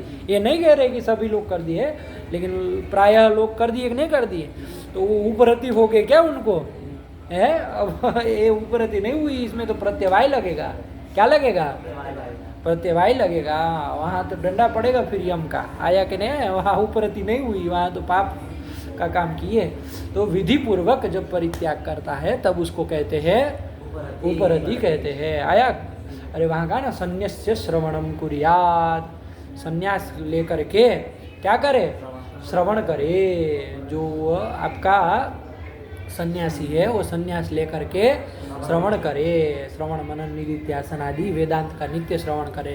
वो फिर वहाँ जाके वो श्रवण नहीं करेगा, मान लीजिए खाली कपड़ा पहन लेने से काम नहीं ना चलेगा। अरे वो कहा ना, शिखा सूत्र परित्यागी, क्या श्लोक? शिखा सूत्र परित्यागी नित्य श्रवण करे, वेदांत का श्रवण करे। यदि उसका श्रवण नहीं करेगा तो वो पतत्येव न संशय, है कि नहीं? क्या है श्लोक? लिखो, इतना लिखो जितना याद आ जाए। क्या लिखे? शिखा सूत्र परित्यागी वेदांत श्रवणम विना, शिखा सूत्र परित्यागी वेदांत श्रवणम विना वर्तमानश्चेत सन्यासी पतत्येव न संशयः। ये कहा गया। शिखा सूत्र परित्यागी वेदांत श्रवणम विना वर्तमानश्चेत सन्यासी पतत्येव न संशयः।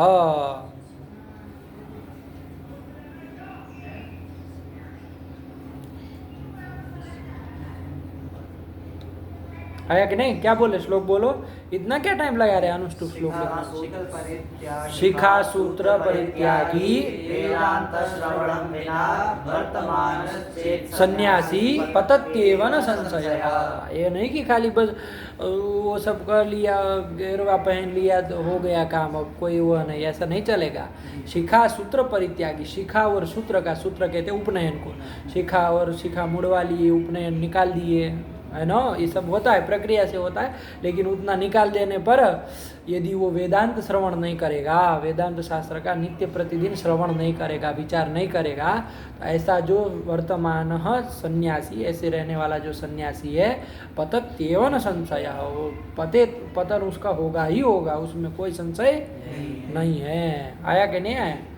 पतत्येव न संशय, यही ना कहे, पढ़ो तो। शिखा सूत्र परित्यागी वेदांत श्रवणम विना वर्तमान चेत सन्यासी पतत्येव न संशय। क्योंकि शिखा सूत्र किस लिए होता है? संध्या वंदन करेगा, गायत्री जप करेगा, उसके लिए होता है कि नहीं है? अब उसको हटा दिए, मुड़वा लिए सिर्फ। बहुत सारे लोग ऐसे कर लेते कि नहीं, मनमाने तरीके से, कोई विधि पूर्वक नहीं करते ऐसे ही, और बस मुड़वा लिया। अब क्या संध्या वंदन करना नहीं है, कुछ उपनयन है नहीं, गायत्री जप करना नहीं, तो ऐसे, और वेदांत श्रवण भी नहीं करेगा, कुछ करेगा नहीं, तो ऐसे अविधि पूर्वक यदि करता है तो पतत्येव न संशय, उसका पतन होना निश्चित है कि नहीं है? और नरक में जाएगा। तो इस तरह से नहीं करना है। विहितानाम कर्मणाम विधिना परित्याग, ध्यान में आया कि नहीं? विधि पूर्वक विहित कर्मों का परित्याग करना, यही उपरति है। बना कि नहीं बना? आया ना समझ में? चलो चलो पढ़ो। निवर्तितानाम एतेषां तद व्यतिरिक्त विषयेभ्यः उपरमणम् उपरति। एक दिया, फिर अथवा करके दूसरा दे दी। विहितानां कर्मणां विधिना परित्यागः। हाँ, ये कर दिया। चलो फिर क्या आया? कितने हो गए समाधि में? उपरति, 3 हो गए, 3 और बचे। कौन आया चौथा? तितिक्षा। तो तितिक्षा क्या है भैया? तो बता रहे। तितिक्षा शीतोष्णादि द्वंद्व सहिष्णुता। तितिक्षा शीतोष्णादि द्वंद्व सहिष्णुता। शीतोष्णादि जितने भी द्वंद्व है, युगल है ना, उसकी सहिष्णुता, सहन शक्ति, सहन करना, यही तितिक्षा है। आया कि नहीं आया? तितिक्षा शीतोष्णादि जितना भी है, सुख दुख आदि से और भी जुगल, सुख दुख, शत्रु मित्र, निंदा स्तुति, शीतोष्ण, ये जितने भी है उन सबों को क्या करना? सहन करना, सहिष्णुता, सहन करना, यही क्या है? तितिक्षा है। अरे उधर कहा ना, सहनम सर्व दुखानाम, लिख लो, फटाक से लिख लिया करो। सहनम सर्व दुखानाम, सहनम सर्व दुखानाम अप्रतीकार पूर्वकम चिंता विलाप रहितम सा तितिक्षा निगद्यते। विवेक चूड़ामणि में कहा, चिंता विलाप रहितम सा तितिक्षा निगद्यते।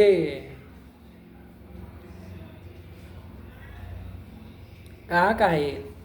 देख लीजिएगा, विवेक चूड़ामणि का है, समझिए। तितिक्षा किसको कहते हैं ना, बढ़िया से श्लोकबद्ध कर दिया है ना। क्या कहे? दुखानाम, सर्व दुखानाम सहनम, सभी दुखों को सहन करना, जितने भी दुख है, शीत उष्ण है कि नहीं है, उसको क्या करना? सहन करना। वेदांत श्रवण मान लीजिए करने के लिए कहीं पर गया, गुरुकुल में गुरु के पास गया, कहीं गया, वेद श्रवण मनन निधित्या वेदांत ज्ञान करने के लिए, अब वहाँ मान लीजिए कुछ वो हो गया है कि नहीं, मान लीजिए होता है ना, यहाँ भी लड़के बहुत ठंडी पड़ने लगी, घर चले जाएंगे, होता है कि नहीं होता है? वो जून जुलाई में बहुत गर्मी पड़ने लगी, घर चले जाएंगे। तो ऐसा नहीं, शीत उष्ण इससे इनका सहन करना है। जो भी दुख, सर्व दुखानाम सहनम, सर्व दुखानाम, सभी जितने भी वो वेदांत ज्ञान करने के लिए अपेक्षित, मतलब जो भी मतलब दुख आए, ये नहीं, आपको ये नहीं कह रहे कि धूप में जाके खड़े हो जाइए एक पाँव पर, है ना, ठंडे तो गंगा जी में वहाँ खड़े हो जाइए यहाँ तक के जल, ऐसा नहीं कह रहे, लेकिन जो स्वाभाविक रूप से आ रहे हैं तो उसको सहन करना। आया कि नहीं? सहनम सर्व दुखानाम अप्रतिकार पूर्वकम, प्रतिकार बिना किए, प्रतिकार नहीं करना है ना, प्रतिकार नहीं करना। लोगों को होता है ना स्वभाव, बहुत ठंडी बनारस में होने लगी, अभी होगी तो निकल लेंगे, गुरुजी अब 1 महीने बाद मिलते हैं, ठंडी इधर बढ़ गई, अब आएंगे मार्च में होली करके, ऐसे नहीं। आया कि नहीं? जून में बहुत गर्मी पड़ने, गुरुजी अब आप पाठ देखिए अपना, हम चले घर, आ रहे हैं अब अगस्त में, है ना, गुरु पूर्णिमा के बाद मिलते हैं, सी यू सुन। ऐसे नहीं चलेगा, सी यू सुन करने से आया कि नहीं आया, समझे? अब प्रतिकार पूर्वक सर कोई भी दुख का प्रतिकार नहीं करना है। आया कि नहीं? और खाली मान लीजिए आप कहेंगे हम प्रतिकार नहीं किए, लेकिन फिर चिंता विलाप करने लगा, हाय रे इधर तो बहुत गर्मी है, ये है वो है, चिंता करने लगा, कैसे होगा, कैसे रहेंगे, चिंता कर, विलाप करने लगे, रोने लगे, रोने धोने होते हैं ना बहुत, हाय रे कितनी गर्मी है, ये है वो है। तो चिंता विलाप रहितम, चिंता और विलाप रहित होकर के सर्व दुखों का जो सहन है, सहन करना है, वही तितिक्षा है। लगा कि नहीं लगा? चिंता विलाप रहितम अप्रतिकार पूर्वकम, यहाँ लगा अनवय कर लो, अप्रतिकार पूर्वकम चिंता विलाप रहितम सर्व दुखानाम सहनम तितिक्षा इति निगद्यते। कितना सुंदर श्लोक है, विवेक चूड़ामणि का है। तो यही तितिक्षा है, वही इन्होंने एक छोटे शब्द में कह दिया, शीतोष्णादि द्वंद्व सहिष्णुता। आया कि नहीं? शीत उष्ण आदि जितने भी द्वंद्व है, निंदा स्तुति, है ना, सुख दुख, ऐसे जितने भी है, उनको ये नहीं कि दुख आया तो रोने लगे धोने लगे, सुख आया तो फूले नहीं समाये, तो इस तरह से नहीं होना चाहिए, सभी को सहन करना चाहिए। आया कि नहीं? कोई सुख आए, प्रिय वस्तु की प्राप्ति हो तो न प्रहरिष्येत प्रियम प्राप्य, है ना, प्रिय वस्तु को प्राप्त करके न प्रहरिष्येत, अति वो उत्साहित, अति वो फूले न समाये, ऐसे नहीं हो जाना चाहिए, न प्रहरिष्येत। आया कि नहीं? और अप्रियम प्राप्य न उद्विजेत, उद्विजेत न चाप, अरे क्या है, न प्रहरिष्येत प्रियम प्राप्य नोद्विजेत चाप प्रियम प्राप्य, ऐसा करके है। तो अप्रिय को प्राप्त करके उद्विग्न भी नहीं होना चाहिए, ऐसा भी नहीं कि कुछ अप्रिय वस्तु आ गए तो उद्विग्न हो गया, तो इन सब से मुक्त रहना चाहिए। आया कि नहीं आया? तो शीतोष्णादि द्वंद्व सहिष्णुता, यही क्या है? तितिक्षा है। चाहे विवेक चूड़ामणि में श्लोक कह दिया, वो भी बोल लो तो वो तितिक्षा है। क्या तितिक्षा बोले? बात वही ना है, उसी को स्पष्ट कर दिए। क्या बोले? सर्व दुखानाम निगद्यते, यही तितिक्षा है। बन गया? चलो चलो, समाधान पढ़ लो तितिक्षा। तितिक्षा शीतोष्णादि द्वंद्व सहिष्णुता, हाँ यही तितिक्षा। फिर क्या आया? समाधान। कितने नंबर का? 5 नंबर। समाधि 6 में 5वें नंबर का आया समाधान। समाधान क्या है भैया? समाधान किसको कहते हैं? तो क्या पढ़ो? निगृहीतस्य मनसः श्रवणादौ तदनुगुण विषये च समाधि समाधानम। निगृहित जो मन है ना, बाह्य विषयों से जिसका निग्रह कर लिया गया है, ऐसा जो मन, उसको श्रवणादौ तदनुगुण विषये च, श्रवणादि में, श्रवण मनन निधिध्यासन में, और तद अनुगुण विषये, तद अनुकूल, श्रवणादि के लिए अनुकूल जो भी विषय है उसमें समाधि ही, मतलब लगाना मन को, जो बाह्य विषयों से क्या हो गया है? निगृहित कर लिया। कर लिया कि नहीं कर लिया? बाह्य विषयों से निगृहित कर लिया, मतलब वो तो सम ही हो गया। लेकिन उस मन का अब कहाँ लगाना है? तो श्रवण आदि में, और तद अनुकूल जितने भी अनुगुण विषय होंगे उसमें उसको समाधि मतलब लगाना, यही आपका है समाधानम। नहीं आया? समाधान आया? वही पढ़ो। निगृहीतस्य मनसः श्रवणादौ तदनुगुण विषये च समाधि समाधानम। तद अनुगुण मतलब श्रवण आदि के अनुगुण, अनुकूल जो भी चीज है उसके लिए उसमें समाधि मतलब लगाना, है ना, उसी को कहते हैं समाधानम। चलो चलो। गुरु गुरूपदिष्ट वेदांत हो गए? कितने हो गए आपके? कौन कौन हो गए? सम दम समाधान। समझ में आएगी नहीं? फिर कौन आया लास्ट? छठा श्रद्धा। श्रद्धा क्या है भैया? श्रद्धा किसको कहते हैं? तो कहे पढ़ो। गुरूपदिष्ट वेदांत वाक्येषु विश्वासः श्रद्धा। गुरूपदिष्ट, गुरु के द्वारा उपदिष्ट जो वेदांत वाक्य है, आया कि नहीं आया? गुरु के द्वारा उपदेश दिए जाने वाले जो वेदांत वाक्य है उसमें विश्वास करना, उसमें विश्वास करना, यही विश्वास ही श्रद्धा है। आया कि नहीं? गुरूपदिष्ट वेदांत वाक्येषु विश्वास होना चाहिए। गुरु ने उपदेश तो कर दिया, बहुत बार ऐसा होता है, बहुत लोग ऐसे होते हैं, तो गुरु ने उपदेश तो कर दिया वेदांत वाक्य, लेकिन उसको विश्वास ही नहीं है बात पर, सुन रहे खाली, अरे ये तो कहते रहते, इनका काम ही है, इसी से इनको पैसा मिलता है, बोलते रहेंगे। तो ये फिर श्रद्धा, श्रद्धा मतलब क्या? उसको गुरूपदिष्ट वेदांत वाक्यों में विश्वास होना चाहिए, तभी उस विश्वास, तभी वो श्रद्धा कही जाएगी। आया कि नहीं आया? विश्वास नहीं करेगा, अविश्वस्त रहेगा, है कि नहीं है? तो कौन आपको पार लगा पाएगा? लगा पाएगा? जो आपको कुछ कह रहा है, कुछ शास्त्रों की बात बता रहा है, उसमें भी आपको विश्वास नहीं है, तो आपको तो फिर कौन तार सकता है? आया कि नहीं? तो गुरूपदिष्ट वेदांत वाक्येषु विश्वासः श्रद्धा। चलो उधर विवेक चूड़ामणि में इसके भी लिए लिख दिए, श्लोक के रूप में लिख लो, याद कर लेना ये सब श्लोकों को, कर लोगे ना? चलो, अरे बढ़िया श्लोकबद्ध हो जाता है। गुरूपदिष्टस्य शास्त्रस्य गुरुवाक्यस्य, लिखो, शास्त्रस्य गुरुवाक्यस्य सत्यबुद्ध्यावधारणम्, शास्त्रस्य गुरुवाक्यस्य सत्यबुद्ध्यावधारणम् सा श्रद्धा कथिता सद्भिः। इसी को श्रद्धा कहते हैं, सद्भिः कथिता। सा श्रद्धा कथिता सद्भिः यया वस्तुपलभ्यते।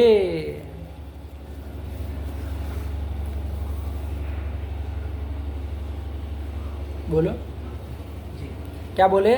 शास्त्रस्य गुरुवाक्यस्य बुद्ध्यावधारणम् सा श्रद्धा कथिता सद्भिः वस्तुपलभ्यते। कितना सुंदर श्लोक है विवेक चूड़ामणि का।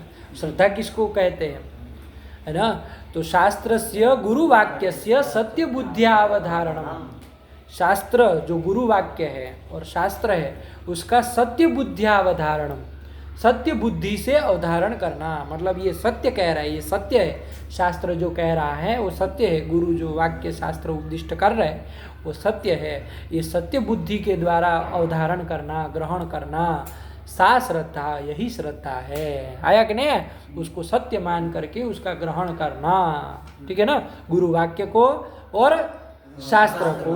और गुरु वाक्य भी शास्त्र स्वरूप ही न होंगे, वो अपने मन की घर की बात तो बताएंगे नहीं, कपोल कल्पित तो होगा नहीं, परंपरा से यदि पड़ा हुआ रहेगा गुरु तब की बात कह रहे। आया कि नहीं? तो वो ऐसा जो गुरु वाक्य रहेगा तो उसका शास्त्र ही ना होगा। गुरु वाक्य जो है वो शास्त्र, ऐसे भी लगा लो कि गुरु का वाक्य जो शास्त्र रूप जो गुरु वाक्य है उसका सत्य बुद्धिया अवधारणम, सत्य बुद्धि से अवधारण करना, निश्चय करना कि ये सत्य है, ये जो कह रहे हैं गुरु वाक्य जो है शास्त्र है वो सत्य है, इस तरह से अवधारण करना, यही क्या है? श्रद्धा है। सा श्रद्धा कथिता सद्भिः, विद्वद्भिः, सज्जन लोगों ने, विद्वान लोगों ने इसी को श्रद्धा कहा है। यया वस्तुपलभ्यते, जिसके द्वारा वस्तु की, उस परम तत्व की उपलब्धि होती है। इसी यया मतलब श्रद्धया, इसी श्रद्धा के द्वारा वस्तु को, परम तत्व को प्राप्त करता है। बहुत बड़ा चीज़ है श्रद्धा। आया कि नहीं? यदि ये श्रद्धा नहीं रहेगी तो कोई वस्तु की, उसको परम तत्व की प्राप्ति नहीं होगी, वेदांत ज्ञान नहीं हो पाएगा।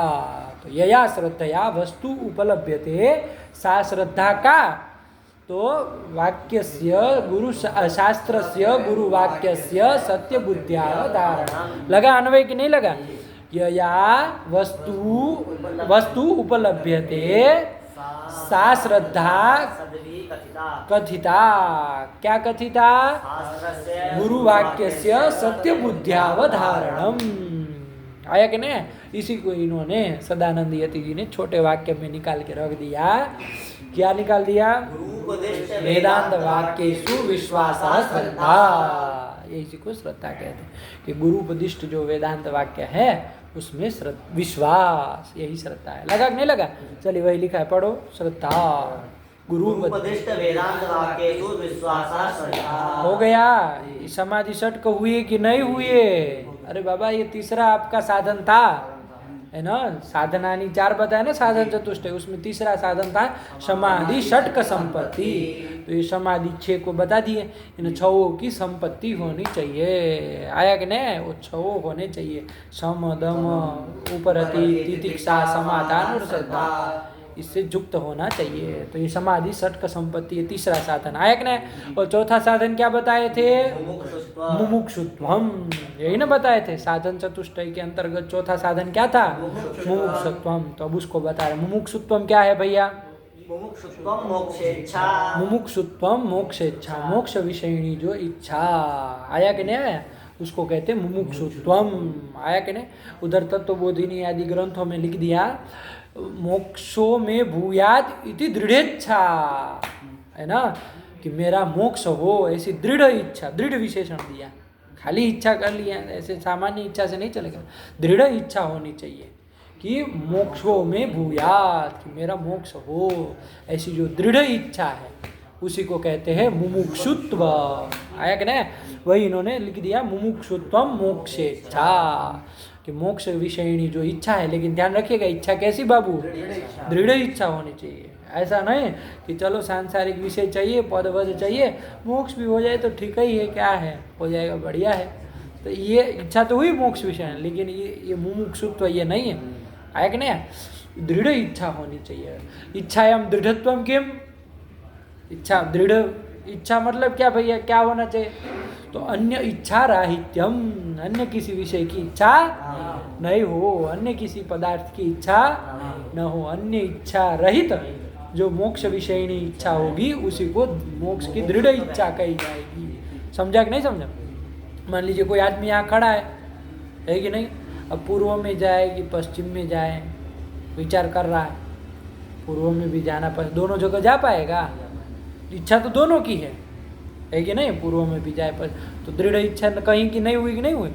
जब ये निश्चय कर ले कि हमको इसी ओर जाना है, पूर्व में ही जाना है, आया कि नहीं? तो वो जो इच्छा, तो उसको छोड़ना पड़ेगा कि नहीं छोड़ना पड़ेगा? पश्चिम, अब पूर्व की ओर चलेगा तो पश्चिम पीछे ना रह जाएगा, पूर्व सामने रहेगा, पश्चिम कहाँ हो जाएगा? पीछे हो जाएगा। तो एक को छोड़ना पड़ेगा कि नहीं छोड़ना पड़ेगा? अब ये यहाँ पूर्व की दृढ़ इच्छा हुई, ये माना जाएगा। आया कि नहीं आया? लेकिन यहाँ बीच में या तो पश्चिम की इच्छा कर ले कि हम भैया इधर जाएंगे, पश्चिम जाएंगे, तो पूर्व को पीछे छोड़ना पड़ेगा कि नहीं छोड़ना पड़ेगा? दोनों एक साथ हो सकता है क्या? आया कि नहीं? तो अन्य इच्छा रहित जब एक विषयिणी इच्छा होगी तभी वो दृढ़ इच्छा होती है। किसी को छोड़ना, आप यदि इस नित्य मोक्ष की इच्छा करेंगे, अब ये भी करें कि भाई सांसारिक वस्तु भी मिलती रहे, इधर से ये लाभ भी सब होते रहे, और मोक्ष भी मिल जाए, दोनों होंगे? एक को छोड़ना पड़ेगा ना, सांसारिक विषयों को छोड़ना पड़ेगा या तो मोक्ष को छोड़ना पड़ेगा। आया कि नहीं? तो अन्य इच्छा रहित जो मोक्ष विषयिणी इच्छा है वही मोक्ष की दृढ़ इच्छा है, वही मुमुक्षुत्व है। लगा कि नहीं लगा? समझे कि नहीं? अक्सर लोगों को यही होता है, मोक्ष की इच्छा कहने के लिए यदि सीधा सीधा लो तो है ही, सबको चाहिए मोक्ष, किसको नहीं चाहिए? काट थोड़ी ना रहा है वो, लेकिन उसको संसार में पद प्रतिष्ठा ख्याति सब चाहिए, कुछ चीज़ तो छोड़ी नहीं जाती है। आए ना? कहने के लिए तो कह देगा हमको तो मतलब बड़ा से बड़ा ब्रह्मा का पद भी मिलेगा तो हम गंगा जी में फेंक देंगे, हमको नहीं चाहिए। कहने के लिए तो कह देगा भंडारे में एक गुलाब जामुन नहीं मिलेगा तो मन में उद्विग्न हो जाएगा। होता है कि नहीं होता है? कहने के लिए तो बड़का कह दिया कि हमको तो इंद्र पद भी दे दो, हमको नहीं चाहिए, मोक्ष चाहिए हमको। आया कि नहीं? बोलने से खाली नहीं होगा। अब भंडारे में भोजन करने गया, कोई एक ही गुलाब जामुन दिया, दूसरी बार मांगा तो कहा नहीं मिलेगा, तो वहाँ उसके ऊपर गुस्सा हो रहा है, कह रहा है कि इंद्र पद भी एक गुलाब जामुन से तुमको रहा नहीं जाता और तुम कह रहे हो कि इंद्र पद भी नहीं। तो बोलने से नहीं होता है बाबा, है कि नहीं? बड़ा, अरे आप मनुष्य को ठग सकते हैं, ईश्वर को नहीं ना ठग सकते, भगवान को ठग सकते हैं। अरे आपके कोने में छोटी भी वासना रही होगी वो पकड़ लेंगे। आया कि नहीं आया?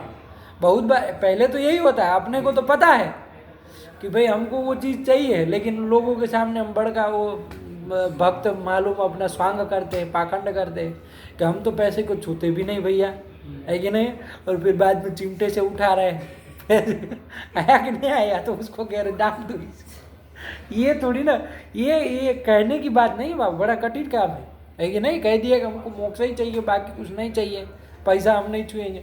पैसा नहीं छूने से नहीं चलेगा, मन आपका लगा है वहाँ पर, आया कि नहीं। ईश्वर को आप थोड़ी ठग सकते, ठग पाएंगे, सामान्य पुलिस को ठग लेंगे आप, है कि नहीं, किसी तरह से चोरी कर लेंगे, कुछ कर लेंगे, लेकिन ईश्वर को नहीं ना ठगा जा सकता है। तो अन्य इच्छा रहित जो मोक्ष की इच्छा है, दृढ़, वही दृढ़ इच्छा है कि नहीं। अन्य दृढ़ इच्छायाम दृढ़त्वम किम, अन्य इच्छा राहित्यम, है कि नहीं। तो मोक्ष विषयनी जो दृढ़ इच्छा है ना, वही मुमुक्षुत्व है। इसी को इन्होंने छोटे में लिख दिया, मुमुक्षुत्वम मोक्षेच्छा। आ गया ये चौथा साधन, ये भी होना चाहिए। ये यदि नहीं हो तो फिर वो यहाँ अधिकारी नहीं होगा। तो ये साधन चतुष्टय, 4 साधन क्या क्या बताए बोलो तो जरा। वस्तु विवेक,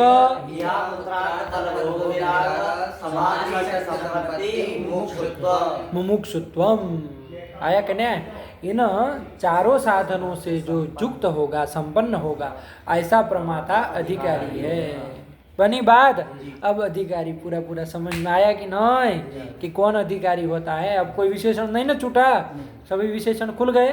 तो यही वो कहे। पढ़ो बाबू आगे, हो गया ना। ये साधन चतुष्टय का निरूपण कर दिए। अब आगे क्या लिख रहे, पढ़ो। एवं भूता प्रमाता अधिकारी, एवं भूतः प्रमाता, ऐसे सब विशेषणों से विशिष्ट जो प्रमाता है, वो प्रमाता ही इस वेदांत शास्त्र का, वेदांत सार का अधिकारी है।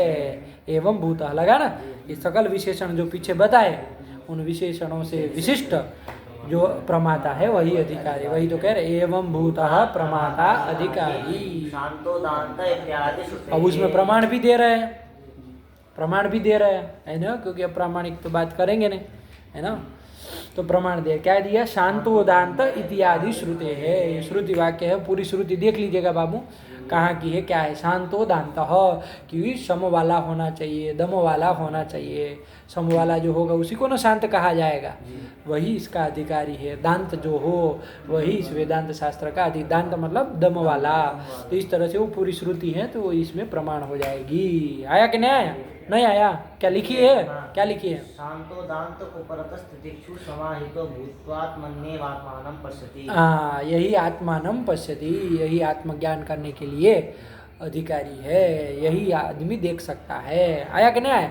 कैसा कैसा, तो ये सब बता दिए। शांत मतलब सम वाला होना चाहिए, दांत मतलब दम वाला होना चाहिए, फिर उपरतः मतलब उपरति युक्त होना चाहिए, उपरतः, फिर तितिक्षु, तितिक्षा वाला होना चाहिए, समाहित मतलब समाधान वाला होना चाहिए, भूत्वा आत्मानं पश्यति। लगा लेना, कहाँ की श्रुति है, वो दिया है।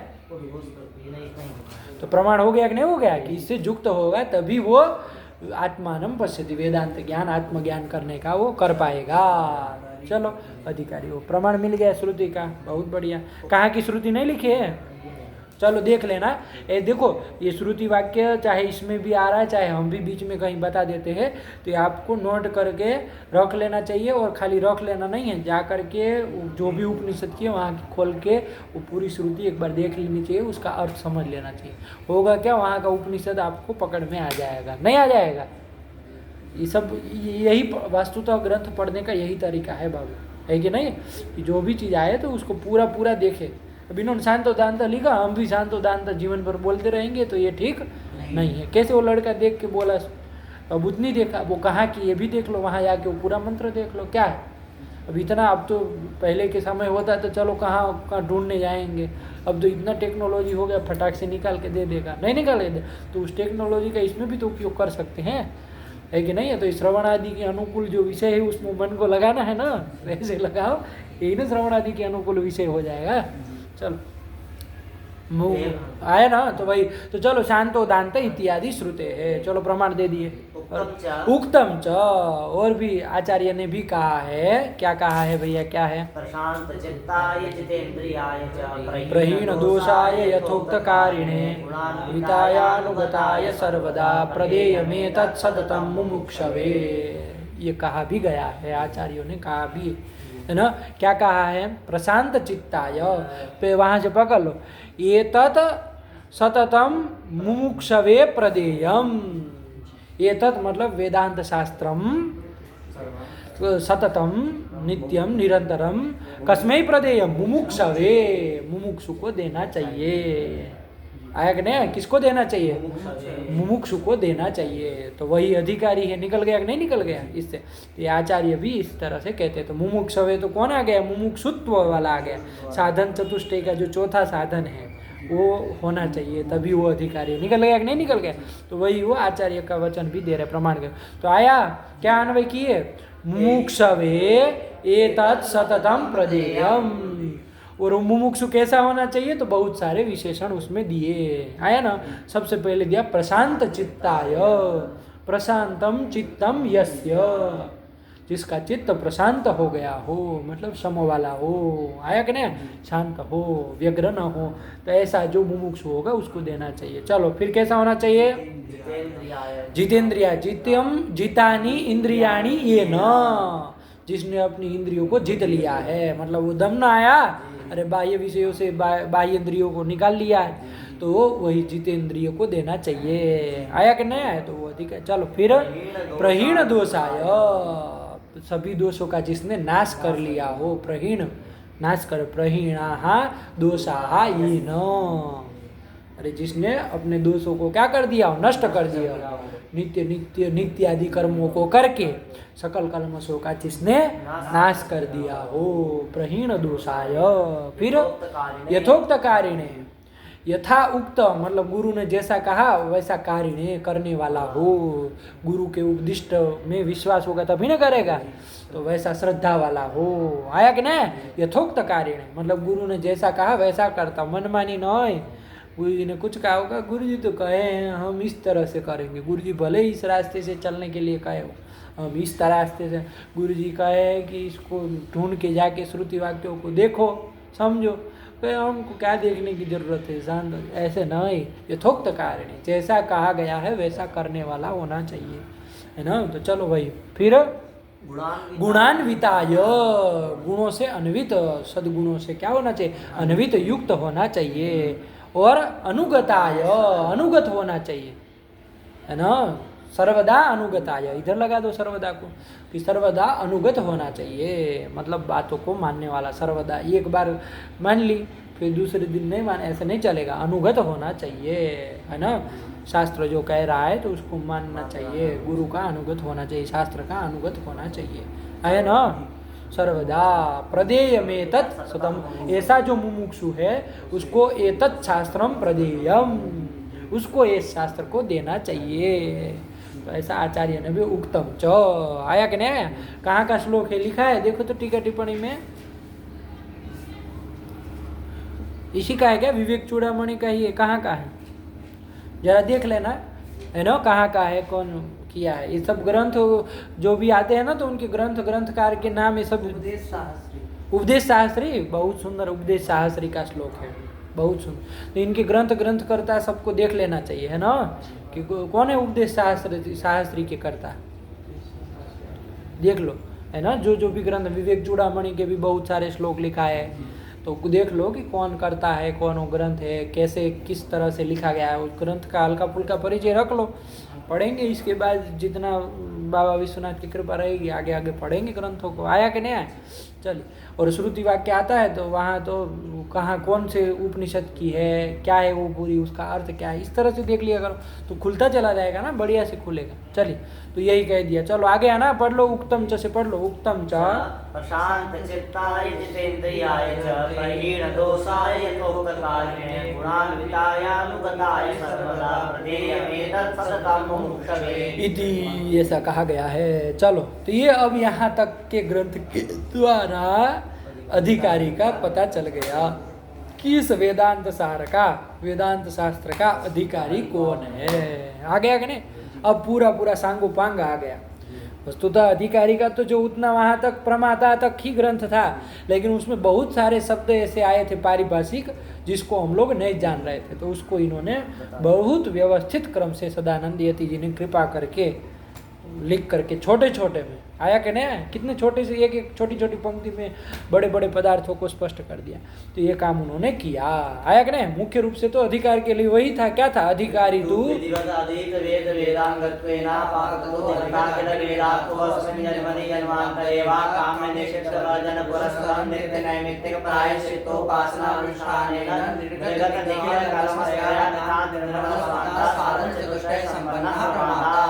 प्रमाता अधिकारी, यही था, इतना ही था। लेकिन उसमें वो पारिभाषिक शब्द जो भी आए उनका इन्होंने बहुत सुंदर ढंग से एकदम व्यवस्थित क्रम से इन्होंने निरूपण किया। आया कि नहीं? तो अधिकारी पता चल गया बाबा इतने ग्रंथ से। अब अधिकारी के बाद अनुबंध चतुष्टय में अधिकारी के बाद कौन सा दूसरा था? विषय। अब प्रश्न होगा भैया विषय क्या? अधिकारी तो जान लिए, ऐसा जो प्रमाता होगा सकल विशेषण से विशिष्ट एवं भूतः प्रमाता अधिकारी। आ गया ना? अब इस वेदांत शास्त्र का विषय क्या है भैया? प्रतिपाद्य क्या है? क्या प्रतिपादन, किसका प्रतिपादन कर रहा है? प्रश्न होगा कि नहीं? तो उस विषय को बता रहे हैं। द्वितीय क्रम में विषय ना है? अरे अनुबंध 4 गिना है, उसमें दूसरा कौन है? विषय। तो उसी को बताने जा रहे, क्रम से ही बताएंगे। तो विषय को बता रहे हैं। क्या है भैया विषय? तो क्या लिखे है? विषयो जीव ब्रह्म ऐक्यम शुद्ध चैतन्यम प्रमेयम तत्रैव वेदांतानां तात्पर्यात्। आया कि नहीं आया? छोटे से कह दिए कि विषय क्या है? तो जीव ब्रह्म ऐक्यम, जीव और ब्रह्म का ऐक्य जो है यही इस वेदांत शास्त्र का विषय है। आया कि नहीं? जीव ब्रह्म का ऐक्य। देखो न्याय दर्शन में जीव अलग है और परमात्मा अलग है, भेद मानते हैं ना दोनों में। यहाँ ऐसा नहीं है। यहाँ पर जीव और ब्रह्म का क्या मानते? एकता मानते हैं, ऐक्य मानते हैं। जीव और ब्रह्म का ऐक्य, और यही इस वेदांत शास्त्र का, पूरे के पूरे वेदांत शास्त्र का क्या है? विषय है। आया कि नहीं? वही लिखा है जीव ब्रह्म ऐक्यम। क्या है वो? शुद्ध चैतन्यम, जो शुद्ध चैतन्य है कि नहीं है? जो शुद्ध चैतन्य है ना, वही क्या है? इसका प्रमेय है, मतलब विषय है ना, प्रतिपाद्य विषय है। क्यों भैया? तत्रैव वेदांतानां तात्पर्या, क्योंकि पूरे के पूरे वेदांतों का उसी में तात्पर्य है। क्या है? जीव ब्रह्म की ऐक्य में ही तात्पर्य है। आया कि नहीं? अरे वहाँ उसमें आया ना, पंचदशी में भी वो श्लोक आया। क्या कहा? वेदांतानां अशेषाणां आदि मध्यावसानतः।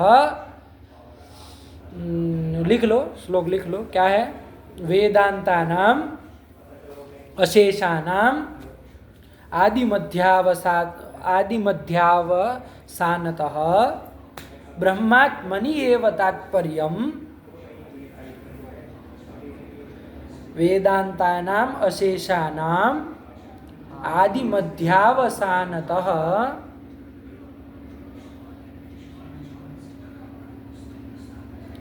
ब्रह्मात्मनि एव तात्पर्यम्। ब्रह्मात्मनि एव तात्पर्यम् इति धीः श्रवणं भवेत्। पंचदशी का है। चलो क्या बोले? वेदांतानाम आदि मध्यावसानतः ब्रह्मात्मनि एव तात्पर्यम् इति धीः श्रवणं भवेत्। पंचदशी का तो वो तो श्रवण को बता, श्रवण मनन निधिध्यासन में श्रवण क्या पदार्थ है उसको बता रहा है ना। तो हमको अभी श्रवण की व्याख्या नहीं करनी, हमको तो बस इतना ही जो अंश काम का है उतना ले लो कि वेदांतानाम अशेषानाम, अशेष मतलब सकल वेदांतों का आदि मध्यावसानतः, उसका आदि मध्य अवसान जितना भी अंश है उन सभी अंशों से उसका सकल वेदांतों का कहाँ? ब्रह्मात्मनि एव तात्पर्य, ब्रह्मात्मा में ही तात्पर्य है। आया कि नहीं? वही यहाँ पर कहे कि इस वेदांत शास्त्र का विषय क्या है? आया कि नहीं? वहाँ तो वो तो श्लोक क्या है? इति धीः श्रवणं भवेत्। ऐसी जो बुद्धि है, ऐसा जो निश्चय है वही श्रवण है। वो तो वहाँ श्रवण की व्याख्या कर रहे हैं। हमको बस उतना बताना है कि सकल वेदांत का अखिल वेदांत का तात्पर्य किसमें? ब्रह्मात्मा में है ना, जीव ब्रह्म ऐक्य में है, शुद्ध चैतन्य में है। तो इसलिए वही इस वेदांत शास्त्र का विषय होगा, और जो वेदांत शास्त्र का विषय होगा उसलिए वेदांत सार का भी वही विषय होगा। प्रकरण ग्रंथत्वात् आया कि नहीं, लगा कि नहीं लगा? तो वही लिखा है, विषयो पढ़ो, विषयो जीव ब्रह्मैक्यं शुद्ध चैतन्यं प्रमेयं प्रमेयम तत्रैव वेदांतानां तात्पर्यात्। आया कि नहीं आया? चलो हाँ, विषय हो गया तो दो हो गए अनुबंध चतुष्टय में, अधिकारी हो गया, विषय हो गया, ध्यान में रहेगा ना। फिर विषय के बाद क्या बताया? संबंध। तो संबंध क्या है भैया? ग्रंथ का और इस ग्रंथ का जो प्रतिपाद्य विषय है, ग्रंथ तो मान लीजिए वेदांत सार हुआ, चाहे ब्रह्मसूत्र आदि शास्त्र लेंगे तो ग्रंथ तो ये हुए, इनका जो प्रतिपाद्य कौन हुआ? विषय कौन हुआ? जीव ब्रह्मैक्य शुद्ध चैतन्य, है ना, यही विषय है। तो इन दोनों के बीच का मतलब ग्रंथ का, वेदांत सार ग्रंथ का और जीव ब्रह्मैक्य जो विषय है प्रतिपाद्य, उन दोनों का संबंध क्या है? आया कि नहीं? तो वो सामान्य रूप से प्रतिपाद्य प्रतिपादक भाव संबंध होता है। ग्रंथ जो होता है वो प्रतिपादक प्रतिपादन करने वाला है, और वो प्रतिपाद्य है, उनका प्रतिपादन किया जाएगा तो विषय प्रतिपाद्य हो जाता है। आया कि नहीं? तो दोनों के बीच का संबंध होगा प्रतिपाद्य प्रतिपादक भाव संबंध, चाहे बोध्य बोधक भाव संबंध। ग्रंथ बोधक होता है और विषय जो है वो बोध्य होता है। आया कि नहीं? तो ग्रंथ का और उस विषय का संबंध क्या होगा? प्रतिपाद्य प्रतिपादक भाव संबंध। तो वही संबंध बताएंगे, संबंध करके पढ़ो। संबंधस्तु तदैक्य प्रमेयस्य प्रतिपादकोपनिषद प्रमाणस्य च बोध्य बोधक भाव। बोध्य बोधक भाव संबंध है। क्या संबंध है? भाव संबंध है। किसका किसका? तो ध्यान से लगाओ। तदैक्य प्रमेयस्य, तदैक्य मतलब जीव ब्रह्मैक्य, ये क्या है? विषय है। और तत्प्रतिपादक उपनिषद प्रमाण, उपनिषद प्रमाण जो उपनिषद चाहे ब्रह्मसूत्र चाहे वेदांत सार, ये सब क्या है? ग्रंथ है। अरे ग्रंथ हो गए ना, उपनिषद प्रमाण एक ग्रंथ हो गए, और तदैक्य जीव ब्रह्म का जो ऐक्य है वो विषय है। इन दोनों का वही लिखे, तदैक्य प्रमेयस्य तत्प्रतिपादकोपनिषद प्रमाणस्य च, है ना। क्या संबंध? बोधक भाव संबंध, चाहे प्रतिपाद्य प्रतिपादक भाव संबंध, ये संबंध है। नहीं आया? आया कि नहीं? चलो, यही बोध्य बोधक भाव संबंध। संबंधस्तु तदैक्य प्रमेयस्य तत्प्रतिपादकोपनिषद प्रमाणस्य च बोध्य बोधक भाव हो गया। संबंध भी आ गए समझ में। अब कौन बच गया? प्रयोजन। चौथा अनुबंध बच गया, उसी को बता रहे। प्रयोजन क्या है भैया? इस वेदांत शास्त्र का प्रयोजन क्या है?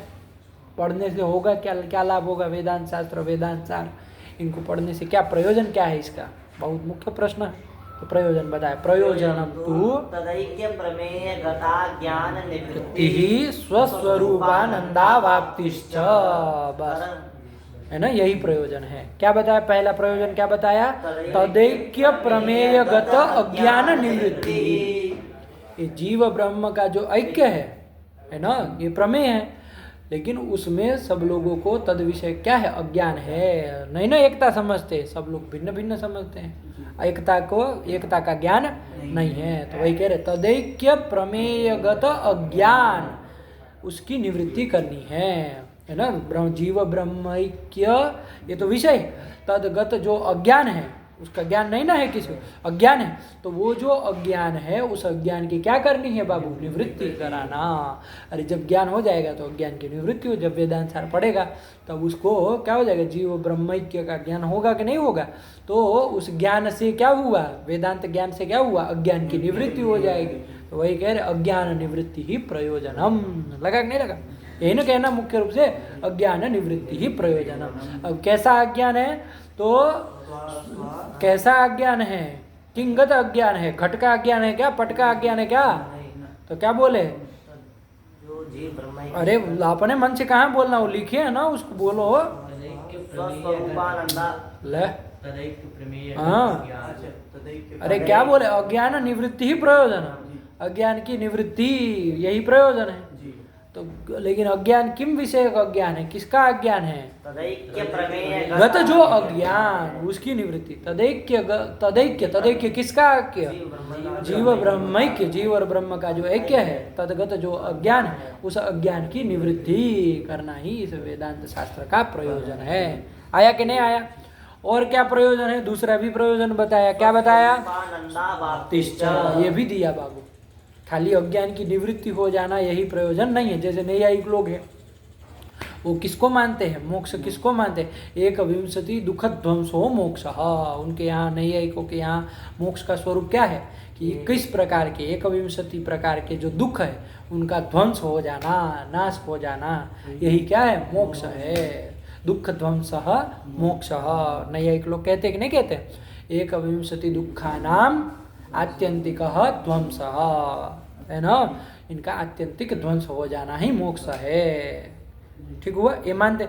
लेकिन इनका कहना है कि खाली इतना ही पर्याप्त नहीं है। यही नहीं, स्वस्वरूपानंदावाप्तिश्च, निरतिशय आनंद की अवाप्ति मतलब प्राप्ति। कैसे आनंद की? निरतिशय जो आनंद है उसकी प्राप्ति भी होनी चाहिए। दुख ध्वंस तो होना ही चाहिए, वो तो जरूरी है, लेकिन खाली उतना भर वो नहीं है। स्वस्वरूप की आनंद की, निरतिशय आनंद की अवाप्ति भी होनी चाहिए, प्राप्ति भी होनी चाहिए। निरतिशय आनंद की, थोड़ा बहुत नहीं, निरतिशय अत्यंत आनंद की, परमानंद की प्राप्ति भी होनी चाहिए, तभी मोक्ष हुआ माना जाता है। आया कि नहीं? तो ये भी प्रयोजन है। लगा कि नहीं लगा? क्या लिखे? पढ़ो दूसरा प्रयोजन। प्राप्ति, आनंद की प्राप्ति। और अब आनंद की प्राप्ति मतलब क्या लगता है? सुनने में ऐसा लगता है जैसे आनंद मतलब कुछ और चीज है, उसकी प्राप्ति करना है। तो कहा नहीं, स्वस्वरूप ही है आनंद। क्या है? स्वयं का स्वरूप ही है। आया कि नहीं आया? स्वयं का स्वरूप ही है आनंद, उसकी प्राप्ति। तो आप कहेंगे फिर प्राप्ति शब्द क्यों कह रहे हैं? अब जब स्वस्वरूप ही है आनंद तो उसकी प्राप्ति क्या करना है? तो वो तो स्वयं का स्वरूप ही ना हुआ, उसकी क्या प्राप्ति करना? जो चीज न हो उसकी तो प्राप्ति की जाती है, अप्राप्त की न प्राप्ति की जाती है। कैसे कह रहे हैं? प्राप्ति शब्द क्यों प्रयोग किए? अव्याप्ति। तो वो प्राप्ति बाबू शब्द जो है वो गौण शब्द है ना, उसका अर्थ है अभिव्यक्ति, है ना। प्राप्ति से ये न अर्थ निकालना, प्राप्ति का तात्पर्य है अभिव्यक्ति।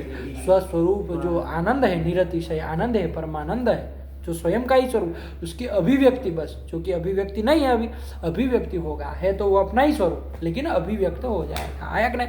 और मान लो प्राप्ति ही कहना हो ना, तो प्राप्ति दो तरह की होती है। ऐसे भी एक तो कह दो प्राप्ति जो है, यहाँ प्राप्ति शब्द क्या है? गौण है। प्राप्ति मतलब अभिव्यक्ति, प्राप्ति मतलब वो उसका मुख्य अर्थ नहीं लेना है, क्या लेना? अभिव्यक्ति। या तो ऐसे कह दो कि प्राप्ति जो होती दो तरह की होती है। लोक में भी देखेंगे तो प्राप्ति दो तरह की, एक होती है अप्राप्त की प्राप्ति और एक होती है प्राप्त की प्राप्ति। एक तो कुछ चीज आपके पास नहीं है, मान लीजिए, है कि नहीं, तो उसको आप जाए गए, खरीदे, लिए, तो वो अप्राप्त की प्राप्ति हुई, है ना। और एक होती है प्राप्त की भी प्राप्ति होती है लोक में। जैसे मान लीजिए आपके गले में सोने की माला है, चेन है, कभी कभी हड़बड़ाहट में ऐसा हो जाए, अरे माला कहाँ गई, माला कहाँ गई, कहाँ है, हो जाता है ना। बच्चा वो काख में वो बच्चा भी होता है, उसको अरे बच्चा कहाँ गया, हड़बड़ाहट में हो जाता है। तो चेन आपके माला जो है आपके गले में पड़ी है, लेकिन हड़बड़ाहट में आपको लगा अरे कहाँ खो गई, कहाँ, फिर ध्यान आया अरे गले में ही है, अरे मिल गए भैया, ढूंढो मत, गले में ही है। कहते कि नहीं कहते? तो क्या मिल गए? अरे आप ही के पास थी ना भाई, मिल कहाँ गए? तो प्राप्त की भी प्राप्ति होती है। अप्राप्त से प्राप्ति ही, प्राप्त की भी प्राप्ति, दो तरह की प्राप्ति है। एक अप्राप्त पदार्थ की प्राप्ति जो आपके पास नहीं है उसकी प्राप्ति, तो अप्राप्त की प्राप्ति हुई। एक होती प्राप्त की प्राप्ति, गले में माला विद्यमान है लेकिन किसी कारण से आपको भ्रम हो गया, कहाँ खो गए, ढूंढने लगे 200 लोग, फिर कह रहे रुको इधर ही है, गले में ही। काक, फिर कहते काक में छोरा और गाँव में टिटोरा, होता है कि नहीं होता? तो वहाँ क्या होता है? प्राप्त की ही प्राप्ति है, होती है कि नहीं होती? तो वही, तो यहाँ पर प्राप्ति शब्द किया तो कैसी प्राप्ति है? अप्राप्त की प्राप्ति है, प्राप्त की प्राप्ति है। उसका हमको ज्ञान नहीं था, तो जब अज्ञान था, तो अज्ञान की जब निवृत्ति हो गई, तो वो जो स्वस्वरूप रूप आनंद था, निरतिशय आनंद था, उसकी क्या हो गया? प्राप्त ही था, वो अपना ही स्वरूप है, लेकिन उसकी अज्ञान निवृत्ति होने पर प्राप्ति हो गई। आया कि नहीं आया? ये इस वेदांत का प्रयोजन है। तो ये प्राप्ति लग गए ना, प्राप्ति दो। ऐसे ही परिहार भी दो प्रकार का होता है। परिहार भी जैसे प्राप्ति दो प्रकार की होती है ना, वैसे ही परिहार भी दो, परिहृत का परिहार और एक अपरिहृत का परिहार। एक तो अपरिहृत, मान लीजिए आपने सांप को हाथ से पकड़ा है, उसको छोड़ दिए, तो ये पहले अपरिहृत था, मतलब आपके पास था, उसका आपने परिहार किया। कभी कभी अंधेरे कुछ में आपके पैरों से रस्सी चिपक गए, वो कुछ छू गए, है ना, या तो बंध गई, कुछ भी हुआ, रस्सी लग गई आपके पैरों में, तो आप कहेंगे अरे सांप सांप सांप सांप सांप, छोड़ो छोड़ो छोड़ो, ऐसे आग उसको हटा देंगे।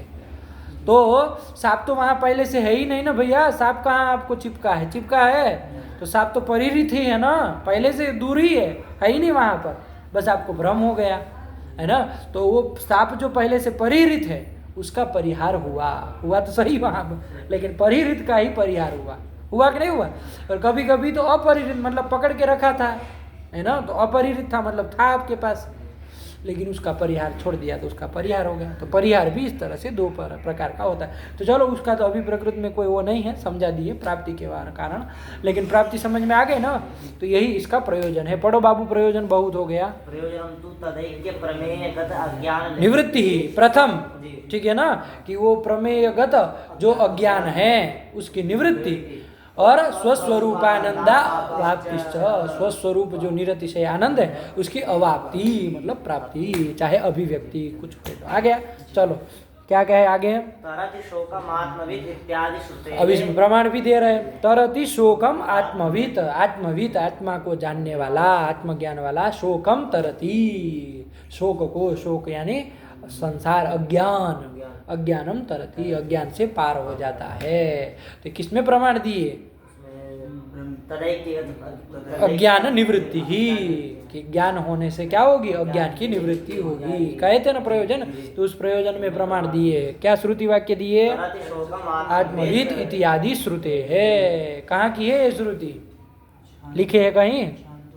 देखो इसके पुस्तक में लिखा है, बढ़िया है, छांदोग्य की है। चलो जाके देख लीजिएगा पूरा मंत्र।